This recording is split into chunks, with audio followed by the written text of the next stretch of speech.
Hey guys, hello. Welcome, welcome. How's everybody doing tonight? Doing good? I'm doing pretty good here. I'm looking at my phone here and it has about 12 seconds of lag compared to I like to have that to find out where we're at. It's still doing the timer right there. See that? Interesting. And June is here. Yay! How you doing, June? Hello. I was talking earlier today. I'm not sure if he's going to make it in because it is quite late. Hey, number six, how are you? Christopher Junkin. What is up? TK Tropicals, I've been talking with him on Messenger, and he's thinking about getting into the apistogrammas and dwarf cichlids. And I thought we would concentrate on that a little bit tonight. I'm not sure if anybody is interested in those or not, but he wants to kind of look at like apisto caves and all that kind of stuff too. And I don't know if anybody would like to join me up here on the panel, but let me know in the chat and I'll drop the link because I can do that. Hey, Chris Gordon is here. Hello, hello. Hello, world. Absolutely. And I am going over the list, making our first imports. Ooh, what are you going to get me? Christopher, I'm kind of curious to see what that list is going to look like. Nice. That's got to be exciting. You feel tropical. Hey, you're in the right place. Looking at some fish. Some tropical fish. I wish it was tropical here in Michigan. Well, it wasn't too bad today. It was like 73, something like that. It's not too bad. And this cup right here is from another YouTuber named Jack and Dan. I'm just drinking out of the cup. But they're cool people. Really nice. So you're feeling tropical, huh? What state do you live in? And I tell you what, in about 2 more months here in Michigan, it's not going to be, I'll be wishing I was in the tropics. Because it gets cold here in Michigan, December, January, February. Might as well forget it. I live, Borrelia pistos coming in. Ooh. Oh, wow. Got their tank set up last night. Awesome. I have one Apistoborrelia. I hit a pair. I'm not sure if it was the male or the female that jumped out. I showed Branton Lightcap. He's the person I got them from. He sent them to me and asked him what type they were, and he didn't know right off the get-go. Oh, Steve, yeah, wow, you're up very early in the morning, Steve. Good to see you. That's right, you're in London. I just see the different names coming around there, but I catching on slowly. Oh, they're coming from Tristan's Tropicals. Oh yeah, that's where mine came from. Because that's where Branton got his, and then he bred them, and then when the fry got a little bigger, he sent me a pair. I paid the shipping on it, and he sent them to me. Oh, you're getting the rainbow shiners from there too, huh? Interesting. Maybe we can go there. I want to go there actually and look for something because if TK comes in, I'm going to be watching I'm going to watch the chat right here. So if TK comes in, I'll be able to see him. And we can go there because they got some really Insomnia. I'm a martyr. Oh, wow. Insomnia. Yeah. Welcome to the club. That's why I call this the late owls because I'm used to it. It's like second nature to me now. I'm up till, I probably go to bed around 3:00 a.m. most every night, maybe 4. But Tristan's Tropicals, let's go there. That sounds like a great idea. Tristan's Tropicals. There we go. I'll share this right up here in a moment. What type cinnamon? I have a baby Assel. Oh, nice. Oh, you ought to see. What is it? Jason's just getting in. Oh, we were looking at my rubras, Christopher, and I think the male is holding right now. I'm not positive on that, but he's getting big. And her stomach was really plump the other day, and now she's not so plump anymore. And he's kind of like he has the mumps a little bit, you know. Oh yeah, that's right. The Ruberan Edithae, those Edithaes are beautiful. They remind me of they were called Enasae, Ensaie, Enasae bettas. They look just about alike. Oh wow, you got the baby ocelota. I love those. Jason might be sending me some of those too at some point. Oh, Orange Aquatics. Oh, you got Borellii at Orange Aquatics too? Hey, Fish Fam Link, welcome me in. Oh, wow. Yes, we're all the fin-loving friends here. I love it. Okay, where was I at now? I always got to share this, right? Doi. Let's get there. Tristan's Tropicals and share. There we go. All right.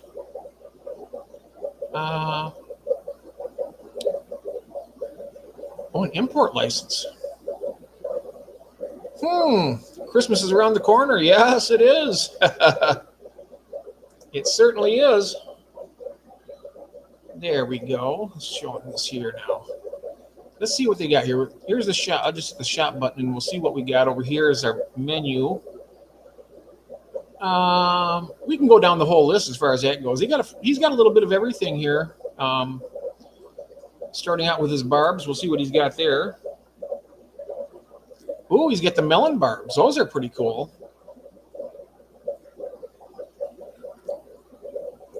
I hate that when it goes. If I scroll down, that shaded thing comes down every time. But there's a melon barb. Then we got the Pentazona barb. And then the super red rosy barb. Super red rosy barb. Wow. It kind of looks like a typical rosy barb, but super red. Ed's Aquatics and Exotics. Hey, Ed, how are you? Welcome in. Let's see here, the Borellii. Oh, yes.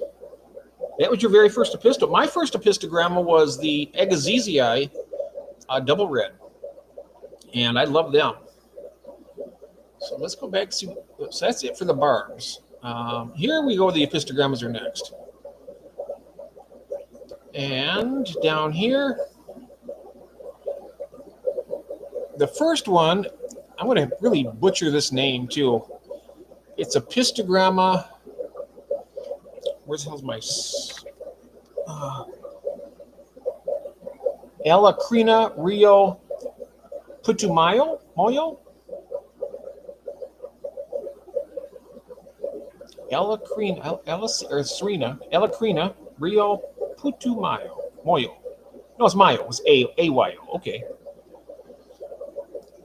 If anything, you guys are going to get some enjoyment out of me trying to pronounce some of these words. Good evening. Just hope I can catch the turkey this year. The last one jumped the fence. Oh, well. Oh, wow. Cinnamon, I get a chance just... Oh, yeah, look at that.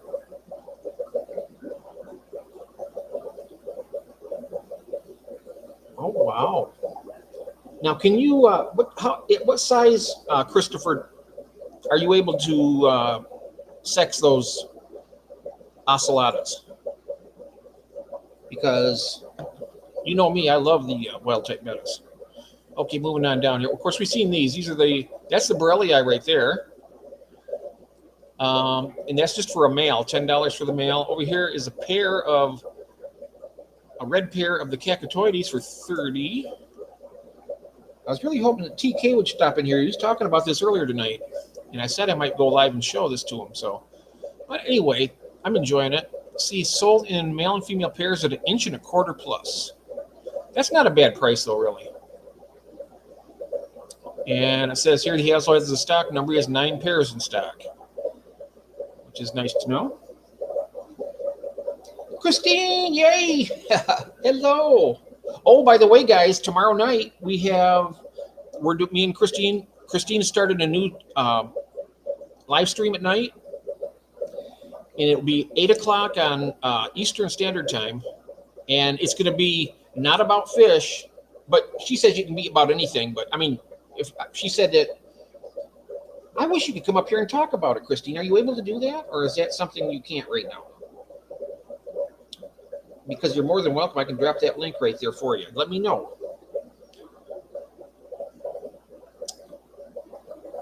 And Melvin, my name Melvin is here. How you doing, Melvin? Yep, my name Melvin. Hello, Christian. How are you? Christian B has arrived. I was just talking about a new live stream that Christine's doing, and it's going to be a lot of fun. And she asked me if I would go on the panel with her, and I said, absolutely. Absolutely. It's not only a pleasure, it's also an honor to do that.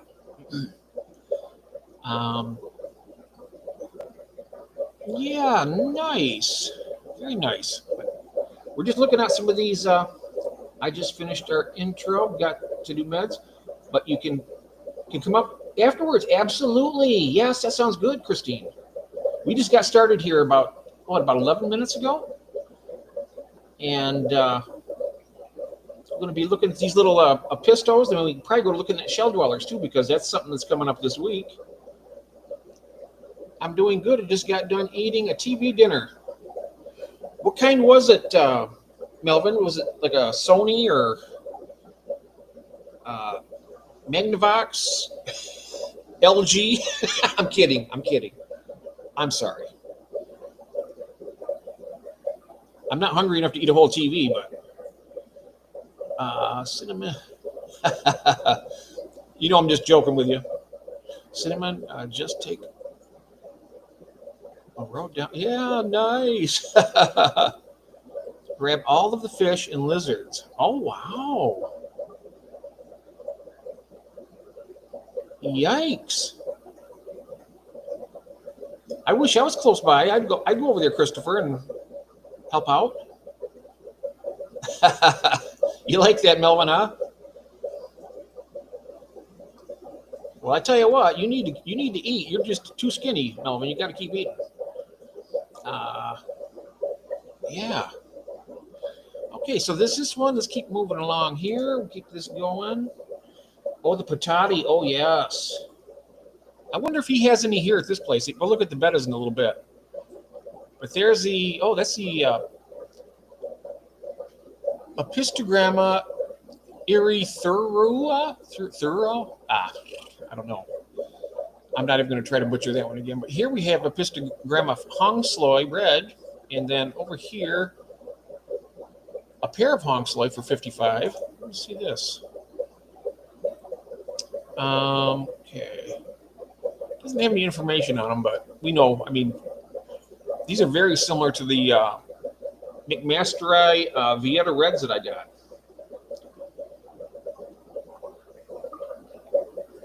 Ooh. Got this really cool faucet where you can put as many ounces as you want in the dispenser. Oh, that's cool. Nice.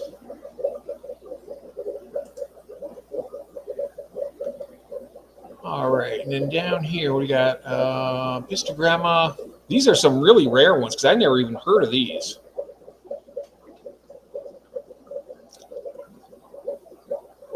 Ladislaus male. And then there's the McMastery, and it's Ashinka Gold. Huh, interesting. And then over here we have the McMastery regular gold, which is, I really like these. Let's see if I can, there we go. There's a better picture. Gilmate, afternoon to you. How are you, my brother? We're just going through some Apistogrammas tonight, maybe even in a little bit some shell dwellers. Little mini cichlid. I love the little mini cichlids too. That's something that's really Oh, Devil's Hills. Well, we know, Christopher, if you're there, they're full of the devil, right? Full of the devil. You old devil, you. Um, let's see here. Geek Boy, I have not to Kill Devil's Hills in decades. Oh, wow. Kill Devil's Hills. Oh, my. Oh, you're listening at work, so you're driving right now. Aye. Right. This is a. But what do you think about this one? This is like a pretty cool color. I like this. Really is nice. Okay, let's keep moving on. I want to get this one on a bigger picture, actually. This is a. They call these a gold pair, but they don't. Not very colorful, really. I'm going to assume that might be the male, but I really can't tell. There's TK. Hi, TK. Great. I was wondering. I said to the folks here, I said, I hope TK shows up because we were talking about pistos earlier and just going to show them some. And I also have another site pulled up on the computer to show a lot of the different kind of huts and stuff that you can do. Shell dwellers, are we looking at? No, not those kind of shells. Fish, little fish that live in the shells. I don't know. Have you ever had those before, Gil? They're really fun. They're great little fish. The only thing is if you're using straight rainwater, you're going to have a lot of crushed coral in the tank to balance it for them because they like a little bit harder water. But for pistos, Gil has the perfect water for pistos. Oh, you're placing your orders right now? Ooh. My wife has wanted to see where... Oh, you know what? I got a sneak peek of the warehouse. And I was telling Christopher earlier, I said, wow, it really looks good. Oh, you just woke up from a nap. Oh, that's good. Excellent. But here's some examples right here, TK, of these little dwarf cichlids that, you'd really enjoy, I'm sure. This is a red shoulder pair. So it shows just the male here. I'm not sure. I wish they showed both of them. And over here, that's I wonder why they call mine a Vieta, because I think it is a McMaster of some type. Let's see here. Yeah, that looks mine. I like mine better than this. It looks a lot better. It's more colorful, but it's similar to that one. The male and then the female. The female looks better on mine too.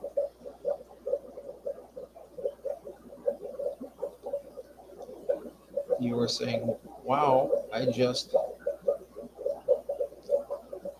oh, I can't see that happening. Oh. One old school, 3-bedroom boxes at the beach. I'm going to miss this area fiercely. Oh, I bet you will, especially probably in the summertime or the wintertime. I bet you're going to miss it. I'm looking for more snails. Oh, you want more snails? Oh, more blueberry snails, right? My purple mysteries I got clutches, and I'm hoping I get some babies out of them. I've been leaving them on the glass, like Jody had said, and I got some that are on a raft that I already did that. And I can see where some of those had hatched. So it's a waiting game now to see if they get bigger. Oh, the master list, mister. Or send me the list, master. Oh, he adds here. Hey, Ed. How about them commanders? Oh, here we go. Now, this is what my female looks like on... Oh, Let me see. It didn't work very well. Yeah, here's what the female looks like on my fish. They got that really dark black at the front of the dorsal fin and that black stripe that goes through the face right there. Wow, that is cool.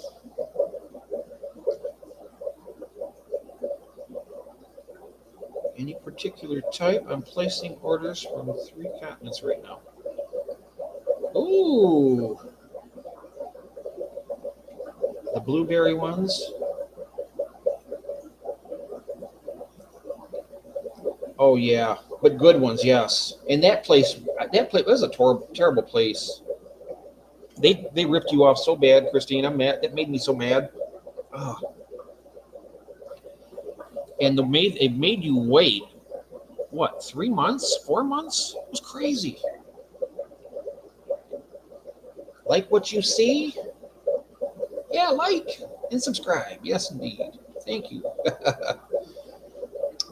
Losing by 1 point is old news to us Redskin fans. They have decades of practice doing it. Well, do a lot better than the Lions do. I guess they got beat. I don't follow. Like I said, I don't really follow football that much. But all right, let's see what we got here. We got another page here of these. Now this page right here, I wish that wouldn't do that, but it does. You can see those eggs right there. They look like they're fungused up on that particular thingy. But that's all right.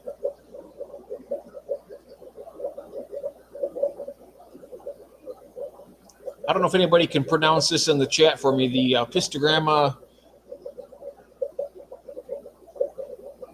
engensinae, or something like that.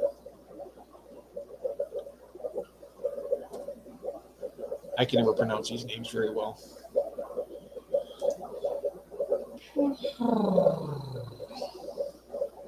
Oh, you know what? If you're ordering snails, Christopher, see if you can find some pagoda snails.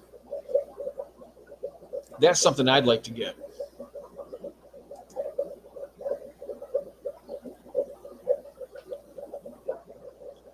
That gives me more ideas to look at stuff tonight. Okay, so there's the Apistos. Now we have, what else do we got in fish?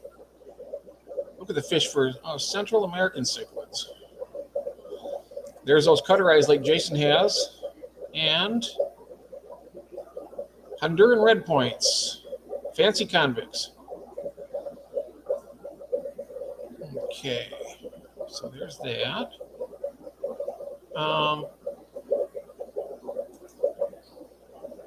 Here we go. Ooh, look at these rams here. That's nice. Black ram pair. 60.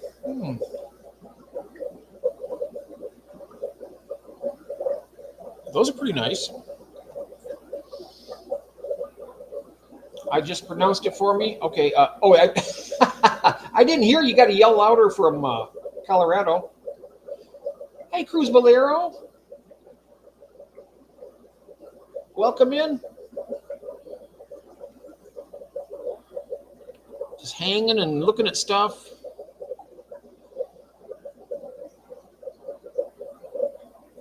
I'd be sitting here just listening to the bubbles, but I'd rather be here watching you guys. So that's cool.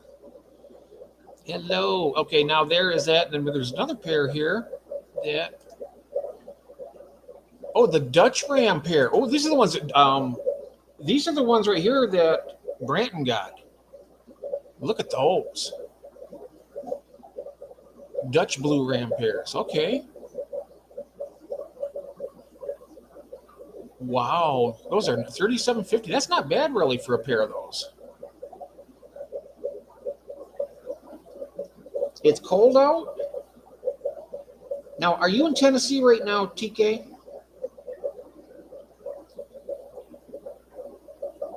It is getting cooler at night. I know that. Yeah, phone me tomorrow. Oh, yeah.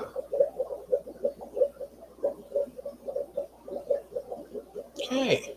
Those are beautiful, though. I mean, the ones Branton has are really colored up. But that's still nice looking, I think. All right. Just keep on trucking here. Keep on trucking. Okay, so oops, that was them. Nanofish. Let's check the nanofish out. That looks like a bloodfin tetra right there. Or, I don't know, maybe some kind of rummy nose. I'm not sure. Let's see. Celestial Perdanios, 850. Cherry barbs. Love those. Oh, you click on them, then you see how many they got in stock. They got 10 in stock.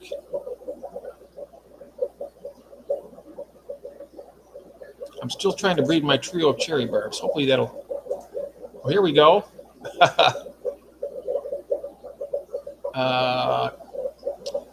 Danio nigrofasciatus.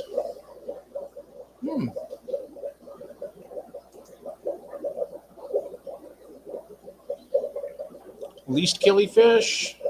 There's a longfin white cloud. Oh, look at the peacock gudgeons.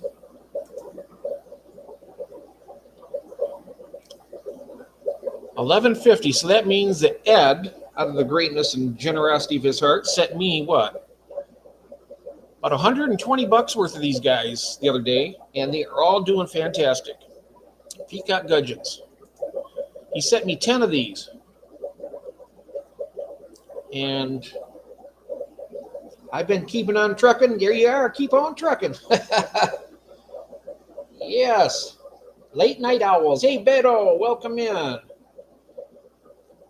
I wonder what the difference between the Dutch and the German, because Google says it's just another name for the German. Yeah, I wonder. I was thinking the exact same thing, Chris, about that. I think that the Dutch ones have more red on the face. At least the ones that I've seen that Branton has. And the ones that were in that picture have a lot more red right in the front of their face. My fishy friends. There is my fishy friend, Nathan. How are you doing, Nathan? Good to see you. 2 in a 10-gallon, pair or male. You can do, I would do a pair. If you put 2 males in there, they'll probably just, they'll probably bicker with each other, but they won't really. One might, I'd get a pair if I was you. What you got to find out is what you want to get first. I found that Crebensis I wanted on the wet spot. Oh, did you? Can you type the name of that in the chat there, Beto, so I can maybe pull it up? I can always go there to look, too. I love looking at stuff like this at night. And, Nathan, how was your fish room? I know you were redoing your whole thing. Ran with a little more red. Yeah, that's right. It did have more red. Dutch bread and the German's bread. Now Dutch is just a blue. Now a Dutch is just a blue. Oh, wow. Or vice versa, because I've always heard German blue rams were the first called. There's only 2 available. It's one of those, I can't remember. Oh, okay. Crebensis. Well, you know what? They might even have them here. Gotta drink some of this coffee here. Let's see if they got any. They have other cichlids here. Sometimes they have West African. There's South American. We've seen the West African. Here we go. Let's see what we got here. Oh, that's not a West African. That's another Pisto there, right? All right. So these are another things too. You don't have to do actually a Pistos, TK. These are really cool fish too. They got this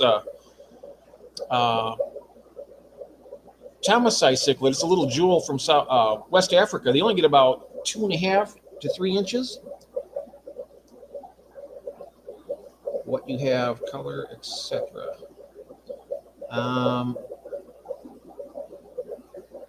Let's click on this here so you can see it better. Oh yeah, you can see the fry in the tank there too. I guess these are pretty easy to breed, but they get more colorful than this. I think this is just a stock photo of something. Johnny Best, welcome in. How you doing, my friend? Good to see you. Jeff, it's called the Taniotics. Oh yeah, okay. All right. And do they have pictures at the wet spot for that? They must have it. I'm just going to leave this one up. We'll come back to this.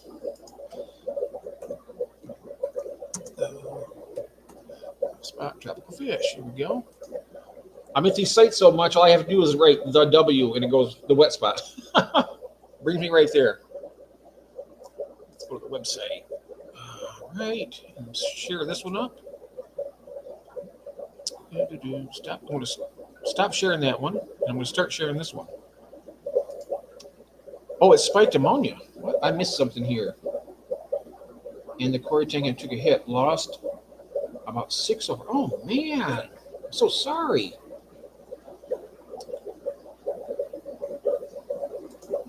Oh, okay, let's try this here now. There we go. There it is. I'm so sorry about that. Shop livestock. And here we go.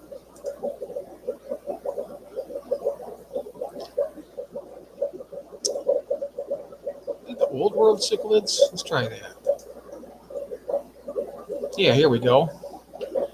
There's that butterfly cichlid we've seen at the other one, at Tristan's. Zebra obliquidans.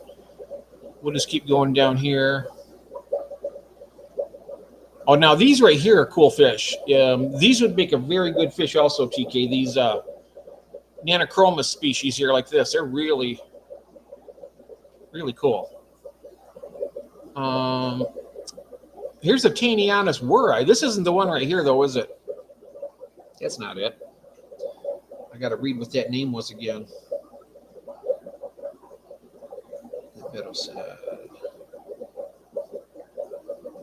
Taenianus kienki.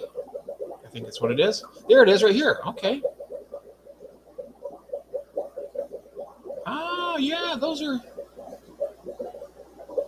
nice too. Very cool. So it must be you get a small. And there's the pair. So that's got to be the 59, 61. Yeah, that's you know what? That's pretty good though for something that's rare like that.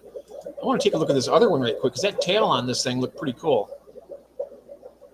Look at that tail. Wow. So that's the male and the female. Wow. You know, there is quite a bit of difference between the two of those in this one because this has the spots on the tail there. Okay, let's keep looking here. Jeff, I found the longfin Aeneas cories are very, very sensitive compared to the other cories I have. Too big a water change and they stress out. Oh wow! I think that's probably why they probably breed that long fin into it, and with all that inbreeding, probably makes them weaker. Hey, George RB3, welcome in. Yeah, these are really cool fish here, TK. Also, I've seen video. Oh, the videos they look way nicer. Okay. I can even look those up, and we can just turn the volume off in case he has music. You know, we can do a lot of stuff here. We can hang out, have fun, and do all this stuff, right? Here's more. So many different species of these. Here's the regular. This is the Nigerian reds. I like these too. Check these out. Wow. Those are cool. Nigerian reds. They have a Nigerian green one too. That's pretty cool. Hey, Alishan, hey there. How you doing, sir? Welcome in. The Kienki form of Pelvis have been reclassified as Pelvis crubensis. Ah. Okay. And this is basically the Nigerian red. Now that you're here, so with these, is that just a collection point? or is that just a different subspecies? Or because they look, I mean, the body looks the same as like the Pulcher almost, but the colors are a little different. And my females don't have the, well, my albinos don't have, my male has the spots on his fins, but the females don't have their spots here. They're just all golden for the albinos. Are they bigger than sword? Yes, they are. Yeah, these are bigger than swordtails, but they'd be fine with swordtails. These would be fine with swordtails, and so would the apistos that we were talking about earlier. They aren't.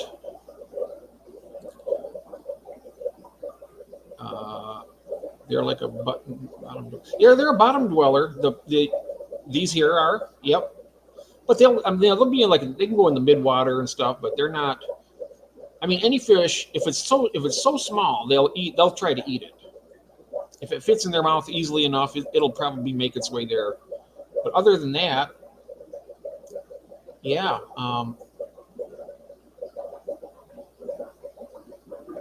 Yes. I mean, pretty much I think even the smallest fish, as long as they can fit it in their mouth, a little teeny fry or a little shrimplet, it'll probably become a meal somehow. But yeah, these would be good for swordtails. Would be great here. You know, I use my black mollies in my my multi-tank, the shell dwellers, and they're a little more aggressive than what these guys are, but they're small. I mean, they're really tiny, like an inch and a half. These guys get to about 2.5 to 3 inches generally. They might get a little bit bigger. The males might. All right, and let's see here. Other types of fish you might be interested, like the slender buffalo heads here. These are kind of weird looking, but they're kind of cool too. These are West African also, TK and everybody. TNS compromise only of a species from Nigeria. Oh, okay. So it is the location then. And they look differently too. I got the rainbows, got 12 of them. Trying to sell off the ones. The local fish should take them. They will take them. Are you going to sell them, or are they taking them for free? Let me know about that, because you know that might be something that TK might be interested in. Because you already bought the white clouds from me, right? You might have something more for you, TK. You never know.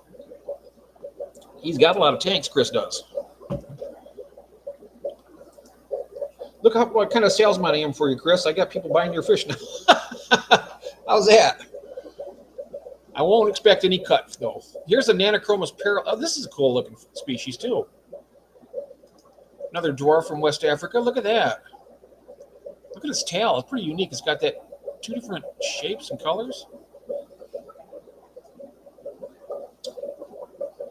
Oh, but they seem shorter. Yeah, that was a slender one. That wasn't the slender. You got the regular buffalo heads, I think. The slender one looks longer because it's so thin.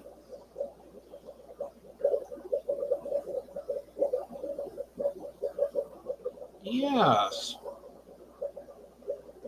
Isn't that cool looking, though? That's a nice looking fish. I like the body shape on it, too.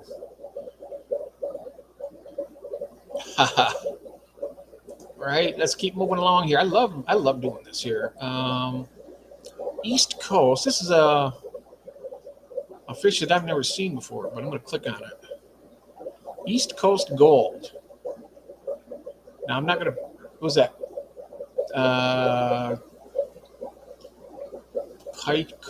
Picachromis grandiri, something like that. Grandadiri. Interesting. Let's get a bigger look of it. Yeah. I mean, as far as looks go, it's kind of so-so, right? I hear some people like them shorter and stouter rather than long. Yeah. Yep. Oh, yeah. I was wondering when that was going to be coming in there. All right. Oh, there's a. I don't get the soda cichlid, whatever you do. They take like 95-degree temperatures, and you got to have a pH of like 10. I will never try one of those. I had a friend that got some, and he kept going through heaters trying to keep it up to 90 some degrees, and it didn't matter. He couldn't get the pH up high enough. He had to keep getting that Tanganyika powder you had to put in the water every time you do like a water change, just to keep it even close to that. That is a Madagascar cichlid. Yep. Here's another one. I think is this a Madagascar? No, this is Lake Victoria, I think, isn't it? Bentochromis. Is that a Lake Victorian fish? It looks like it could be Lake Victorian. I don't know. Is that one of Madagascar also? Let's see. Hey, Bill. Another good mate from Australia. How you doing, sir? Welcome, welcome. Oh, okay. Just gonna watch this chat here. Oh, here we go. Or is that West Africa? I think Alex from History Living in Your Aquarium, I think he's got some similar to this. I'm not sure if he has these or not. But look at that dorsal fin. That's pretty interesting. Got that black.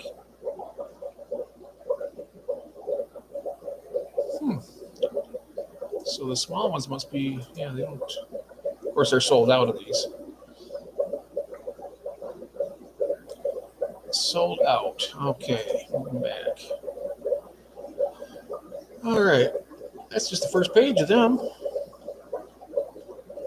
Come to think of it, TK, I bet you these right here would be more up your alley because you have the other African cichlids. These are West African, so these don't take quite as, they don't need quite as soft water probably as the pistos if you want to do that.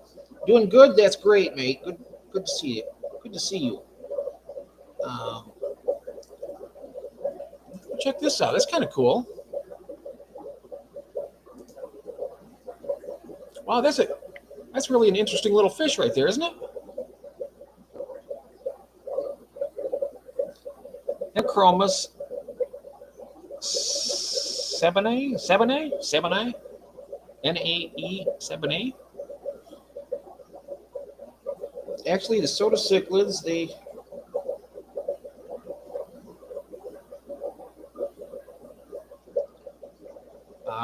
let's see here. Let me come back here for 1 second. They did fine in bred. Temperature 83. Wow. Huh. Everything I heard is that they had to be in like a really high pH, almost 10, and then like in the 90s to make them. But yeah, that's just hearing from somebody in the club I belong to, but I've never been there. So it's just internet chat, right? But somebody who actually has kept these and stuff. So I'm going to take your word on that. Thank you, Elishan. I still won't try them, though. It's not, I don't know. You like those, Melvin? Nice. Okay, let's get back over here, and I'm going to keep going on these. All right. Now, yeah, I'm not really sure. Pretty sure these are the West African here. Oh,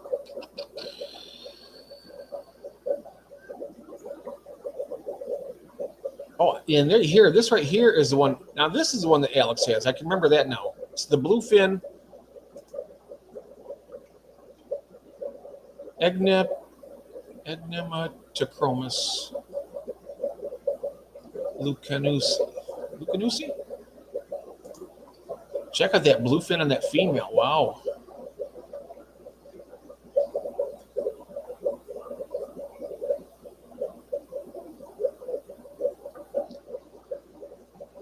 Oh, yeah, I know. I've been keeping cichlids for a while. Cichlids are definitely very adaptable. Yeah. That's pretty much all I've kept. most of my, well, pretty much all of my fish keeping time, I'm just now getting into the dwarfs and stuff like that. So I'm just kind of finding my way a little bit. Yeah, those, yeah, the soda stick, yeah. But these are nice right here. This would be a good candidate right here, TK. And then I know that they are also well, they'll breed. They can breed on like a piece of wood or something, but I think they like caves the best. Antichromis. Here's the chromides. These are interesting. Oh, check this out. What a weird, look at this right here. Cinnamon, check this out. It's almost like, looks like a goby almost. Like a goby and a pike cichlid had a kid, and this is the result. Or maybe a coolie loach and a pike cichlid. Jeff, do you keep your wild bettas in hard water? I keep them in my tap water, but I don't have them on substrate that will boost it up, and I have very little KH, so it tends to go down. So if I was to go over there and check my pH, if I had the kit, I use my strips that I got, and it registers in about 6.8. So not too bad. And then I put botanicals in there, which they like those. It seems to make them more comfortable, but they're doing good. Mm-hmm. And they've bred. I've had my chinoides have bred in that water, and my LB marginatas. Now my NSAs have bred, but I never got any fry from them. But yeah, they do good. I mean, they thrive in it. They do really well. Hey, Lucky, hello. Welcome in. Welcome in. How are you doing tonight, Lucky? How's everything going? Yeah, there you go. That's interesting. I don't know what you think about that, Cinnamon. It's kind of it kind of looks like a buffalo head a little bit, but it's really thin, right? And I can tell you right now, this is definitely Lake Victoria.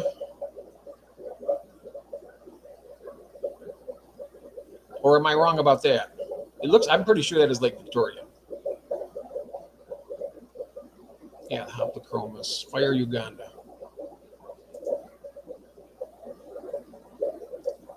Chris Gordon, once they breed, gave them, ooh, me may have more at his shop. Now, which ones are those, Cinnamon, you're talking about? Yeah, you can keep your wild bettas that way. I mean, most of the ones I get are like captive bred. Some people might use RO to do it, but all the ones I've gotten from my friend Brian down in Ohio, he's a breeder, and he runs the Wild Type Betta USA page on Facebook, and that's where I got most of my Wild Type Bettas from.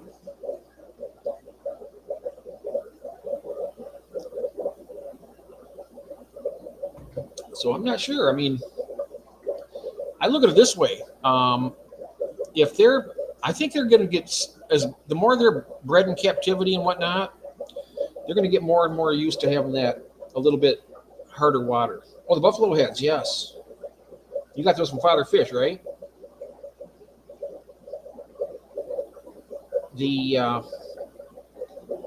Does he ship live in? Is he in Maryland? Isn't he in Maryland right now? How far away is Vermont in Maryland? I really don't know I don't know my states all that well. I've only been here for a couple hundred years already, so how would I? Take me a while to figure that one out. Yeah, these are pretty cool fish. Lake Victoria. Some of the colors on these are just. It's a nice looking fish. Thick skin obliquidans.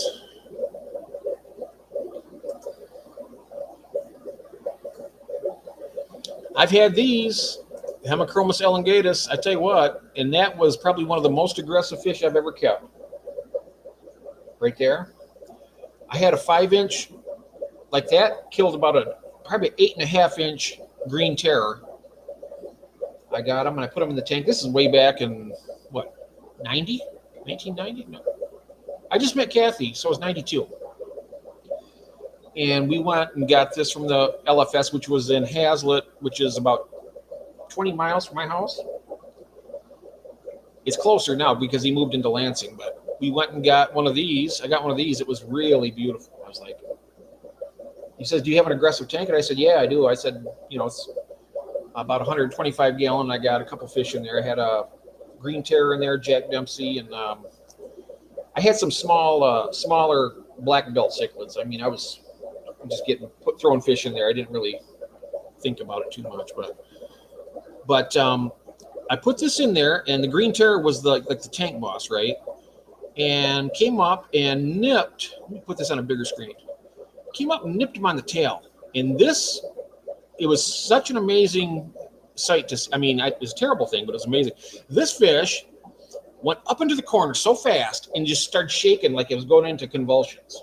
I thought it was going to die, and just that fast, it turned on a dime and it hit that green terror so hard you could hear it smack, and he just tore into it.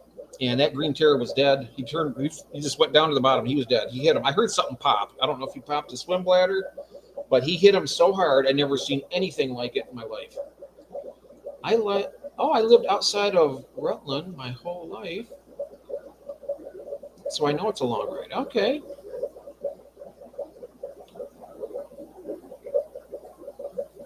All these are awesome. Haven't seen one that I wouldn't. Yeah, I know it. These are nice. Yeah, this was really nasty. I tell you what, it killed a fish twice its size. But they are beautiful, though. The one I had, I mean, they look much nicer than this. Mine, when it got there, when the light hit it, okay, the gold part shined, but the spots were like velvet. It's very unique how they look when you get them in the right light and whatnot.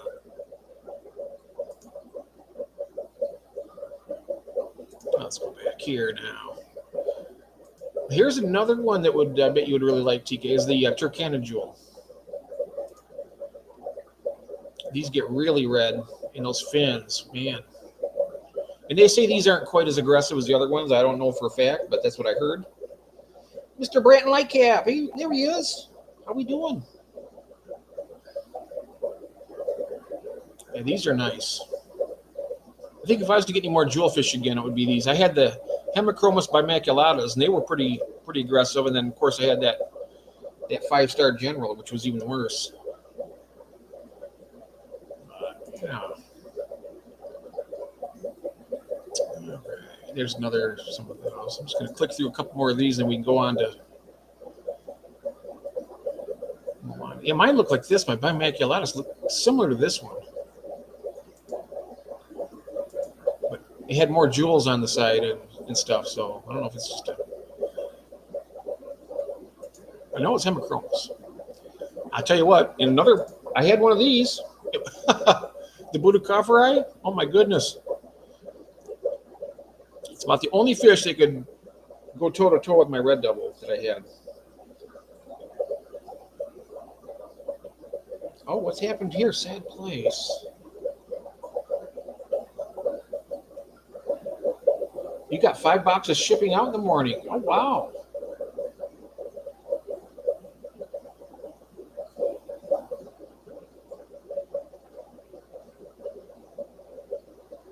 It has lots of drugs. Oh, my. But check this out, Melvin. How do you like that? I've had these. They get big, and they are nasty. There's some really aggressive fish. They are just as aggressive as they are beautiful here. All right. Oh, here's another type of buffalo head. These are the ones that George Aquaballs had, the Tiger pictilis. Tiger pictilis. I remember him talking about these, and he showed some on his channel. Look at that. Pretty neat. Yeah, what's in those boxes? Are you going through the list? Remember pagoda snails. I'm not sure if they can sex them or not, but need to have male and female for those. They're a live-bearing snail. Anyone here? Oh, koi swordtails, yeah. Mel has those. And if Craig was here, he has them too. Very beautiful, but I don't like aggressive fish, Jeff. Well, when you want and fire mouse and convicts, I mean, they're aggressive. And you also kept the mbunas. They're extremely aggressive. I'd say, Melvin, that you probably do like aggressive fish, right? You've kept a lot of aggressive fish. But maybe you're chasing change. I mean, you know, you don't want something that's going to be chasing something around nonstop. Oh, trout goodies. Oh, ocean blues. Snakeskin guppies. Ah. All right.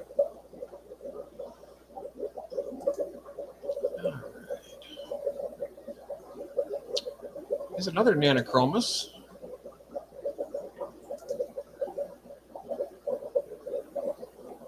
Kind of interesting. It's got some interesting colors, and that little red cap on the eye there is kind of cool.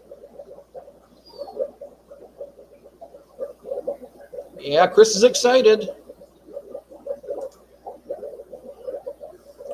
Here's what I want to get. A pair of these. Nanochromis splendens here. They're nice looking. Has anybody kept these before?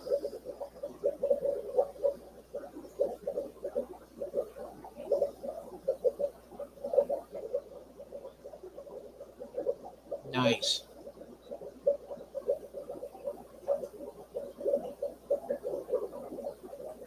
Yeah, the Neocaradinas are nice, Beto. I've kept those quite a bit until my scuds came in, but they're gone now. I haven't seen one scud, guys, in a while, so I'm just gonna knock on wood, and hopefully these fish keep them away. But I haven't seen one, and none of my plants are getting eaten right now, so that's a good sign.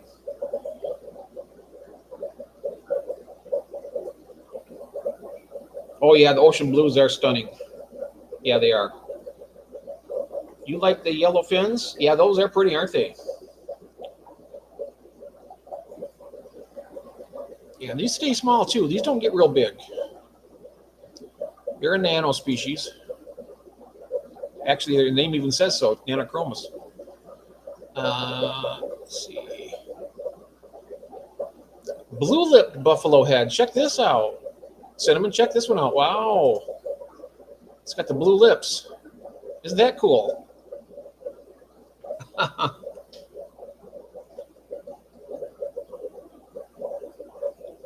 What an interesting looking fish.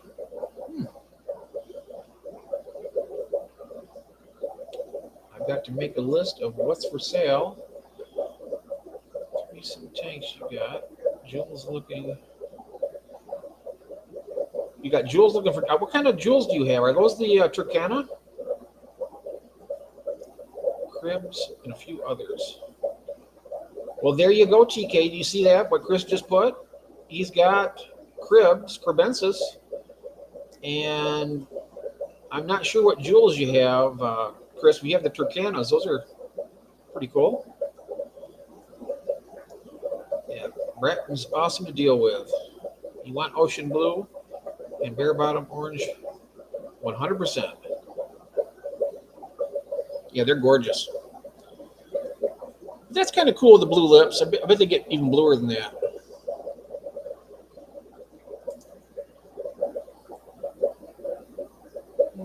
Okay, just gonna kind of whiz down through here.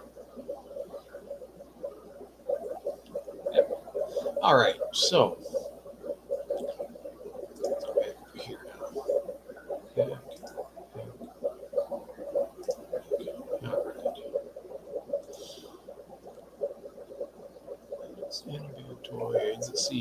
we're gonna look at now.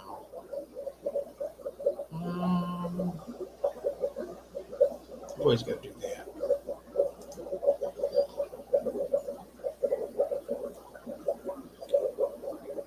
There's the Betta Simplex. That's pretty cool. Pretty cool looking. Pumpkin Betta. I like that shape, and I like those fins too. That's nice.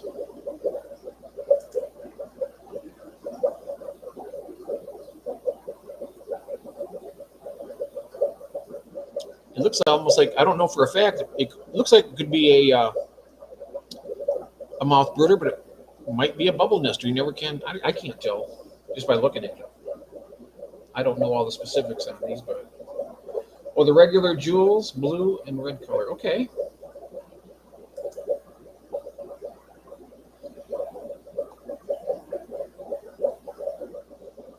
Just got to scroll through here, see if we can find any more of the wild. Oh, remember John DG, the one that I showed from that piece of equipment that I got, the tank filler and stuff? This is the type right here. He bred this with a crown tail, and he had all of his fry, and he grew them up to a certain size, and he sold them. And each one that he sold, he had an individual birth certificate for each and every one, and the date that they were born, and the date that they ship out, everything about them, how old they are, and pictures of the both parents. I thought that was really a very pretty cool thing to do. I mean, you don't often see that kind of detail, really. But it's nice. This is one of them, though. It was like a male was the mustard placat, and then the female was a crown tail. It was it was also blue colored.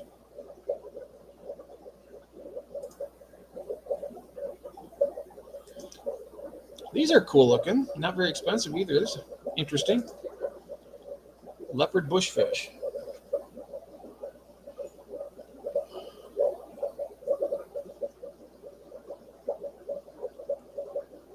Oh, that's right. You got the short body. I like the regular.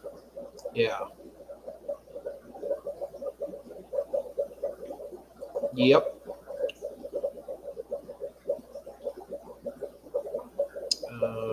I don't know. It's because they take good pictures, I think. Oh, yeah, it looks been awesome. Yeah, awesome. Yep.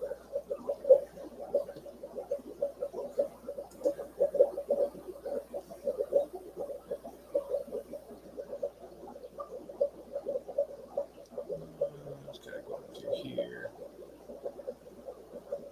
I'd love to get a nice, healthy pair of dwarf gouramis at some point. It would be nice.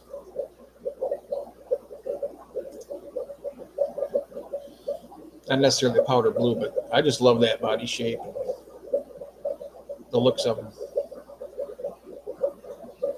Oh, they have female. Oh, let's see if they can show a picture of a female. No. Okay.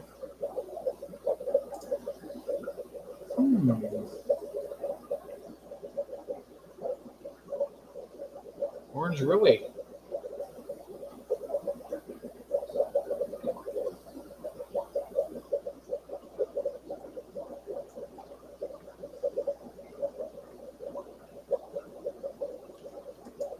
I was talking with Richard Reynolds. He says these sparkling gouramis, they're growing in the wild in Florida.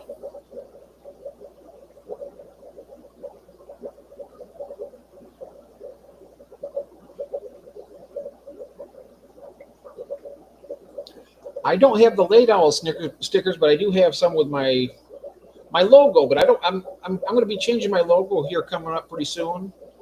So I want to wait till I get the permanent one done, and then I'll have some stickers. Yeah, definitely. And I'll be getting them all out to you. Yep, sparkling gourami.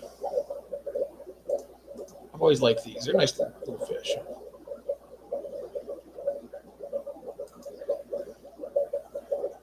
I like all. I mean, gouramis in general are really cool. Check out this spotted baddest right here, Chris Gordon. Look at this. Check this out. Isn't that one bad-looking mofo there? It looks like it's ready to kill somebody. Look at that. It just looks aggressive, doesn't it? yes. You love them sparklings. Yeah, they're beautiful.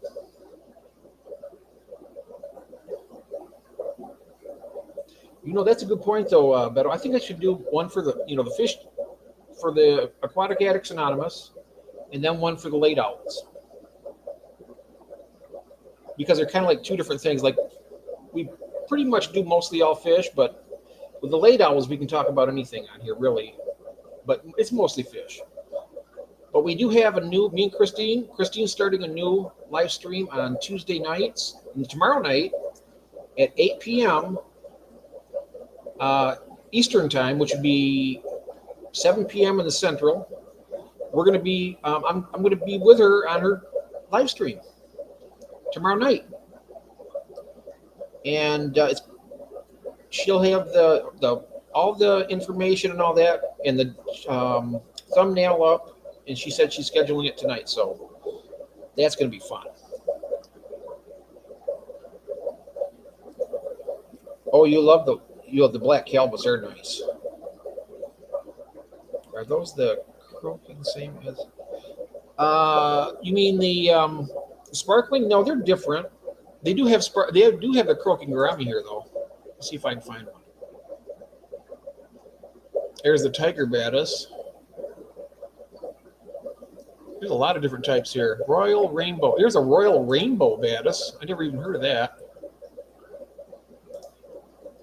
Huh. Okay. The blues are looking amazing. Oh, nice.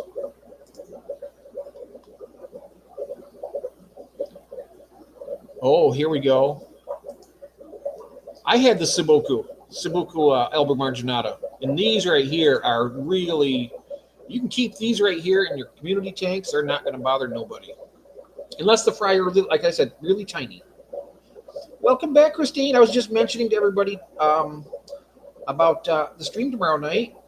And you're going to come. I'm going to drop that link so you can come up, actually. Let me do that right now. I'm going to have Christine join me here.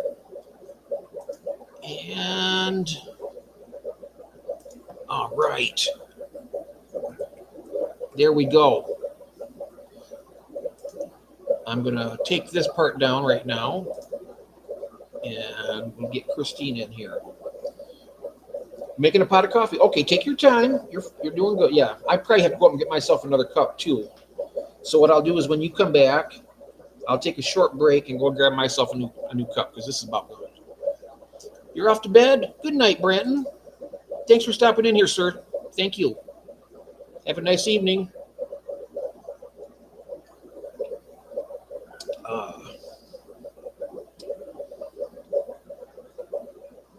In fact, with that list there, I mean, yeah, come on in here.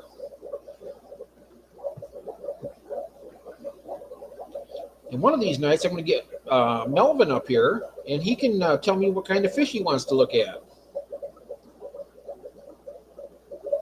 So keep that in mind, Melvin. Put some damn pants on, too. Well, where he's going, he's probably not going to need them anymore, right? I didn't just say that. What the hell, Jeff? All right.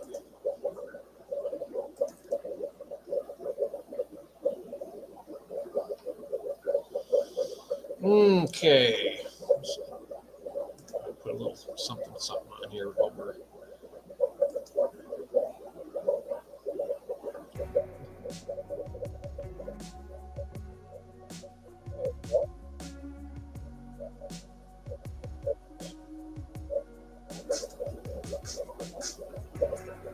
But lots of different kind of dwarf cichlids out there. I tell you what, I love them. There's so many fish I do. I mean, I got so many interests right now and just not enough tanks. But my bimaculatas, I tell you what, I love them, and they are, I don't know, they've been acting real frisky, and all their tubes are down now. Both the big ones and the small ones. So I'm not sure. That's a pretty good sign. I got to get some of them guys. Once they start pairing off, I want to try and get them in their own tanks. So that means I got to get some more cinder blocks and some more 2x4s and get these other aquariums set up, get them going. Luckily, I have enough sponge filters in all these tanks. I can take one of the dirty ones out. I can get the tank going pretty quick without having too much of a problem. And then they won't crash it. It won't crash the cycle. I mean, the fish will come in and they should have enough bacteria in there to get them started pretty good. Excuse me. Yes.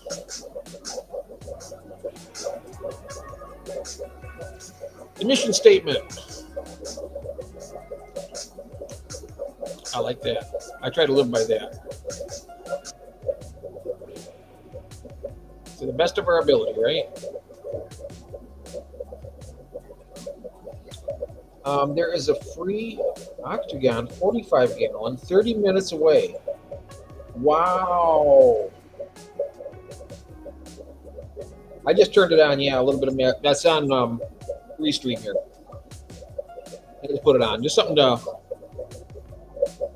for me to keep me somewhat focused here a little bit. Once the kids nice. 45 gallon, that's a good sized tank. And I tell you something, the way you decorate your tanks, Cinnamon, I just love the way they look. There's activity all over the place. They're well balanced temperaments and all the tanks is nice. That's why I get people said, well, I got them a pair of my cacatoides in that tank, and I got a female alien green betta. They're, she's here. Okay, there she is. Hello. Hello. I'm still waiting for my coffees, so it'll be a minute. Oh, okay. All right. Brewing. No problemo. When you come back in here, I'm going to be getting me some more coffee too. Ooh, sounds good. Yes. Come on. Did you look at the shell dwellers already? Nope, not yet. Nope. We can do that. We'll do that when we can do that next.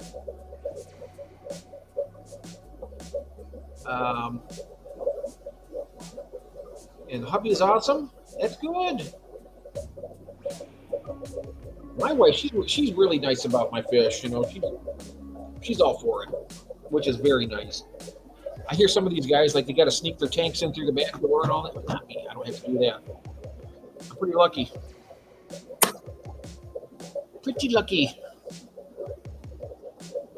I have to admit, I have purchased things and not said anything.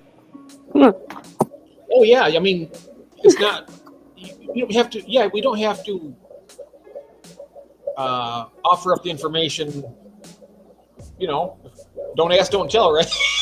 Exactly. I mean, if the box shows up and he ain't here, then he misses out. Yeah. Only problem with me is my wife. She's always watching the bank account like a hawk, which is a good thing, because we got ripped off your some kind of hacker on our credit card, but we got the money back. The credit union got it back for us, but they got like $500 or some crap. I hate that. There's so many thieves in this world. Yeah. He doesn't care either way, so it doesn't really bother me. I just don't tell him every single thing. I buy him stuff and don't tell him, and then it shows up in the mail, and then he's like, "What's this?" I'm like, "Oh yeah, I got you something." I forget. I mean, but he ain't gonna care one way or the other.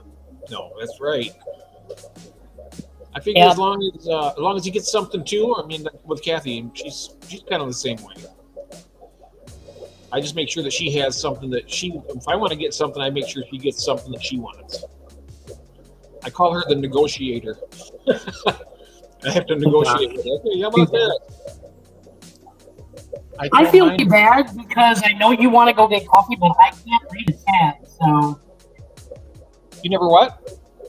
I said, I know you want to go get coffee, but I can't read the chat. I'm trying to oh, wait a minute. I just figured it out. Oh. Is there a thing? It should hit up at the top. There's like a little page thingy. Yeah, it's on the bottom. Okay, I got it. Oh, you got it? All right. Yeah, okay, now I can read chat. Do you have your coffee? Yes, I do. Oh, okay. I'll be right back. Only take me a minute. I'll see you in a Okie second. dokie. All right.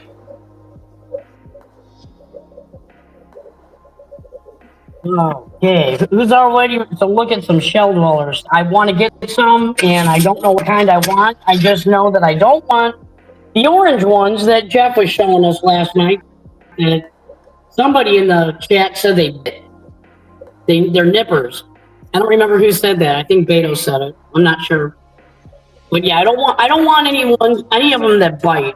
I just because I want to be able to stick my hands in it and move stuff around without getting bit.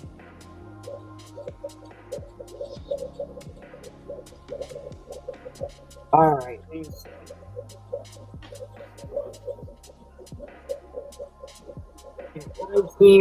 I don't know which way my camera's facing. How do I figure that out? Oh god. Oh, this restream is horrible. I hate it. No, that's not it.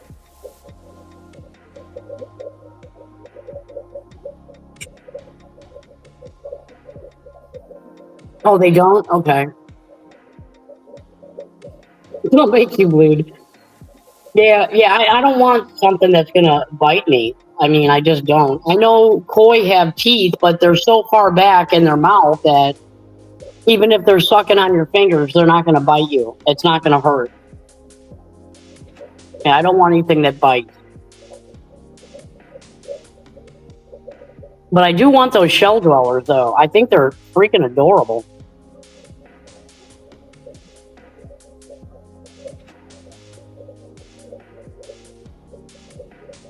Did Emily show up in the chat at all tonight? Who's that? Emily? Oh, no, I haven't seen Bougie yet. Okay. I'm surprised he's not here. He likes the late night. Is that music Yeah, loud? I had a question for her, that's all. It's not a big deal. Music loud. It's a little bit loud. Here we go. All right. They'll make you bleed. What? I'm just reading the chat here. I'm seeing what was. Never had a paradise fish bite me, but Oh, my Paradise- new one did. Oh, wow. Yeah. Oh, I've been my paradise kind of like nipper, but it doesn't hurt. Yeah, no, the make you they'll make you bleed comment came from when I said I'm gonna get shell dwellers. I just don't know what kind, but I don't want the orange one that bites. Oh, I wouldn't worry about that too much. I mean, they are an aggressive. They're aggressive, but they're not going to hurt you. They'll pinch. It's like a little pinch. Yeah. They don't have much power. Okay. Well, I want one that's really, really pretty. That's not really common.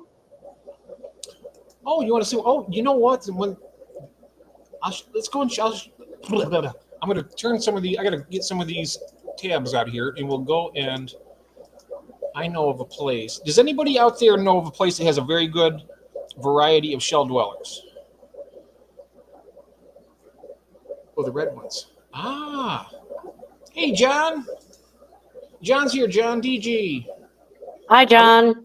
Just talking about your water filler a minute ago. And he also makes sponge filters custom. Instead of having the suction cups, he has them with a base on the bottom, which I think is really cool. Oh, the red one's pink and sides and blue fins. Huh. Oh, you're talking about the paradise fish. I see. Okay, we're going to the place that I know of the most that has a really good variety is coming up.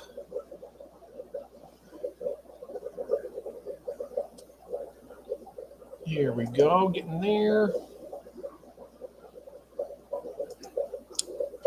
Computer's working a little bit slow tonight. Okay, share this one.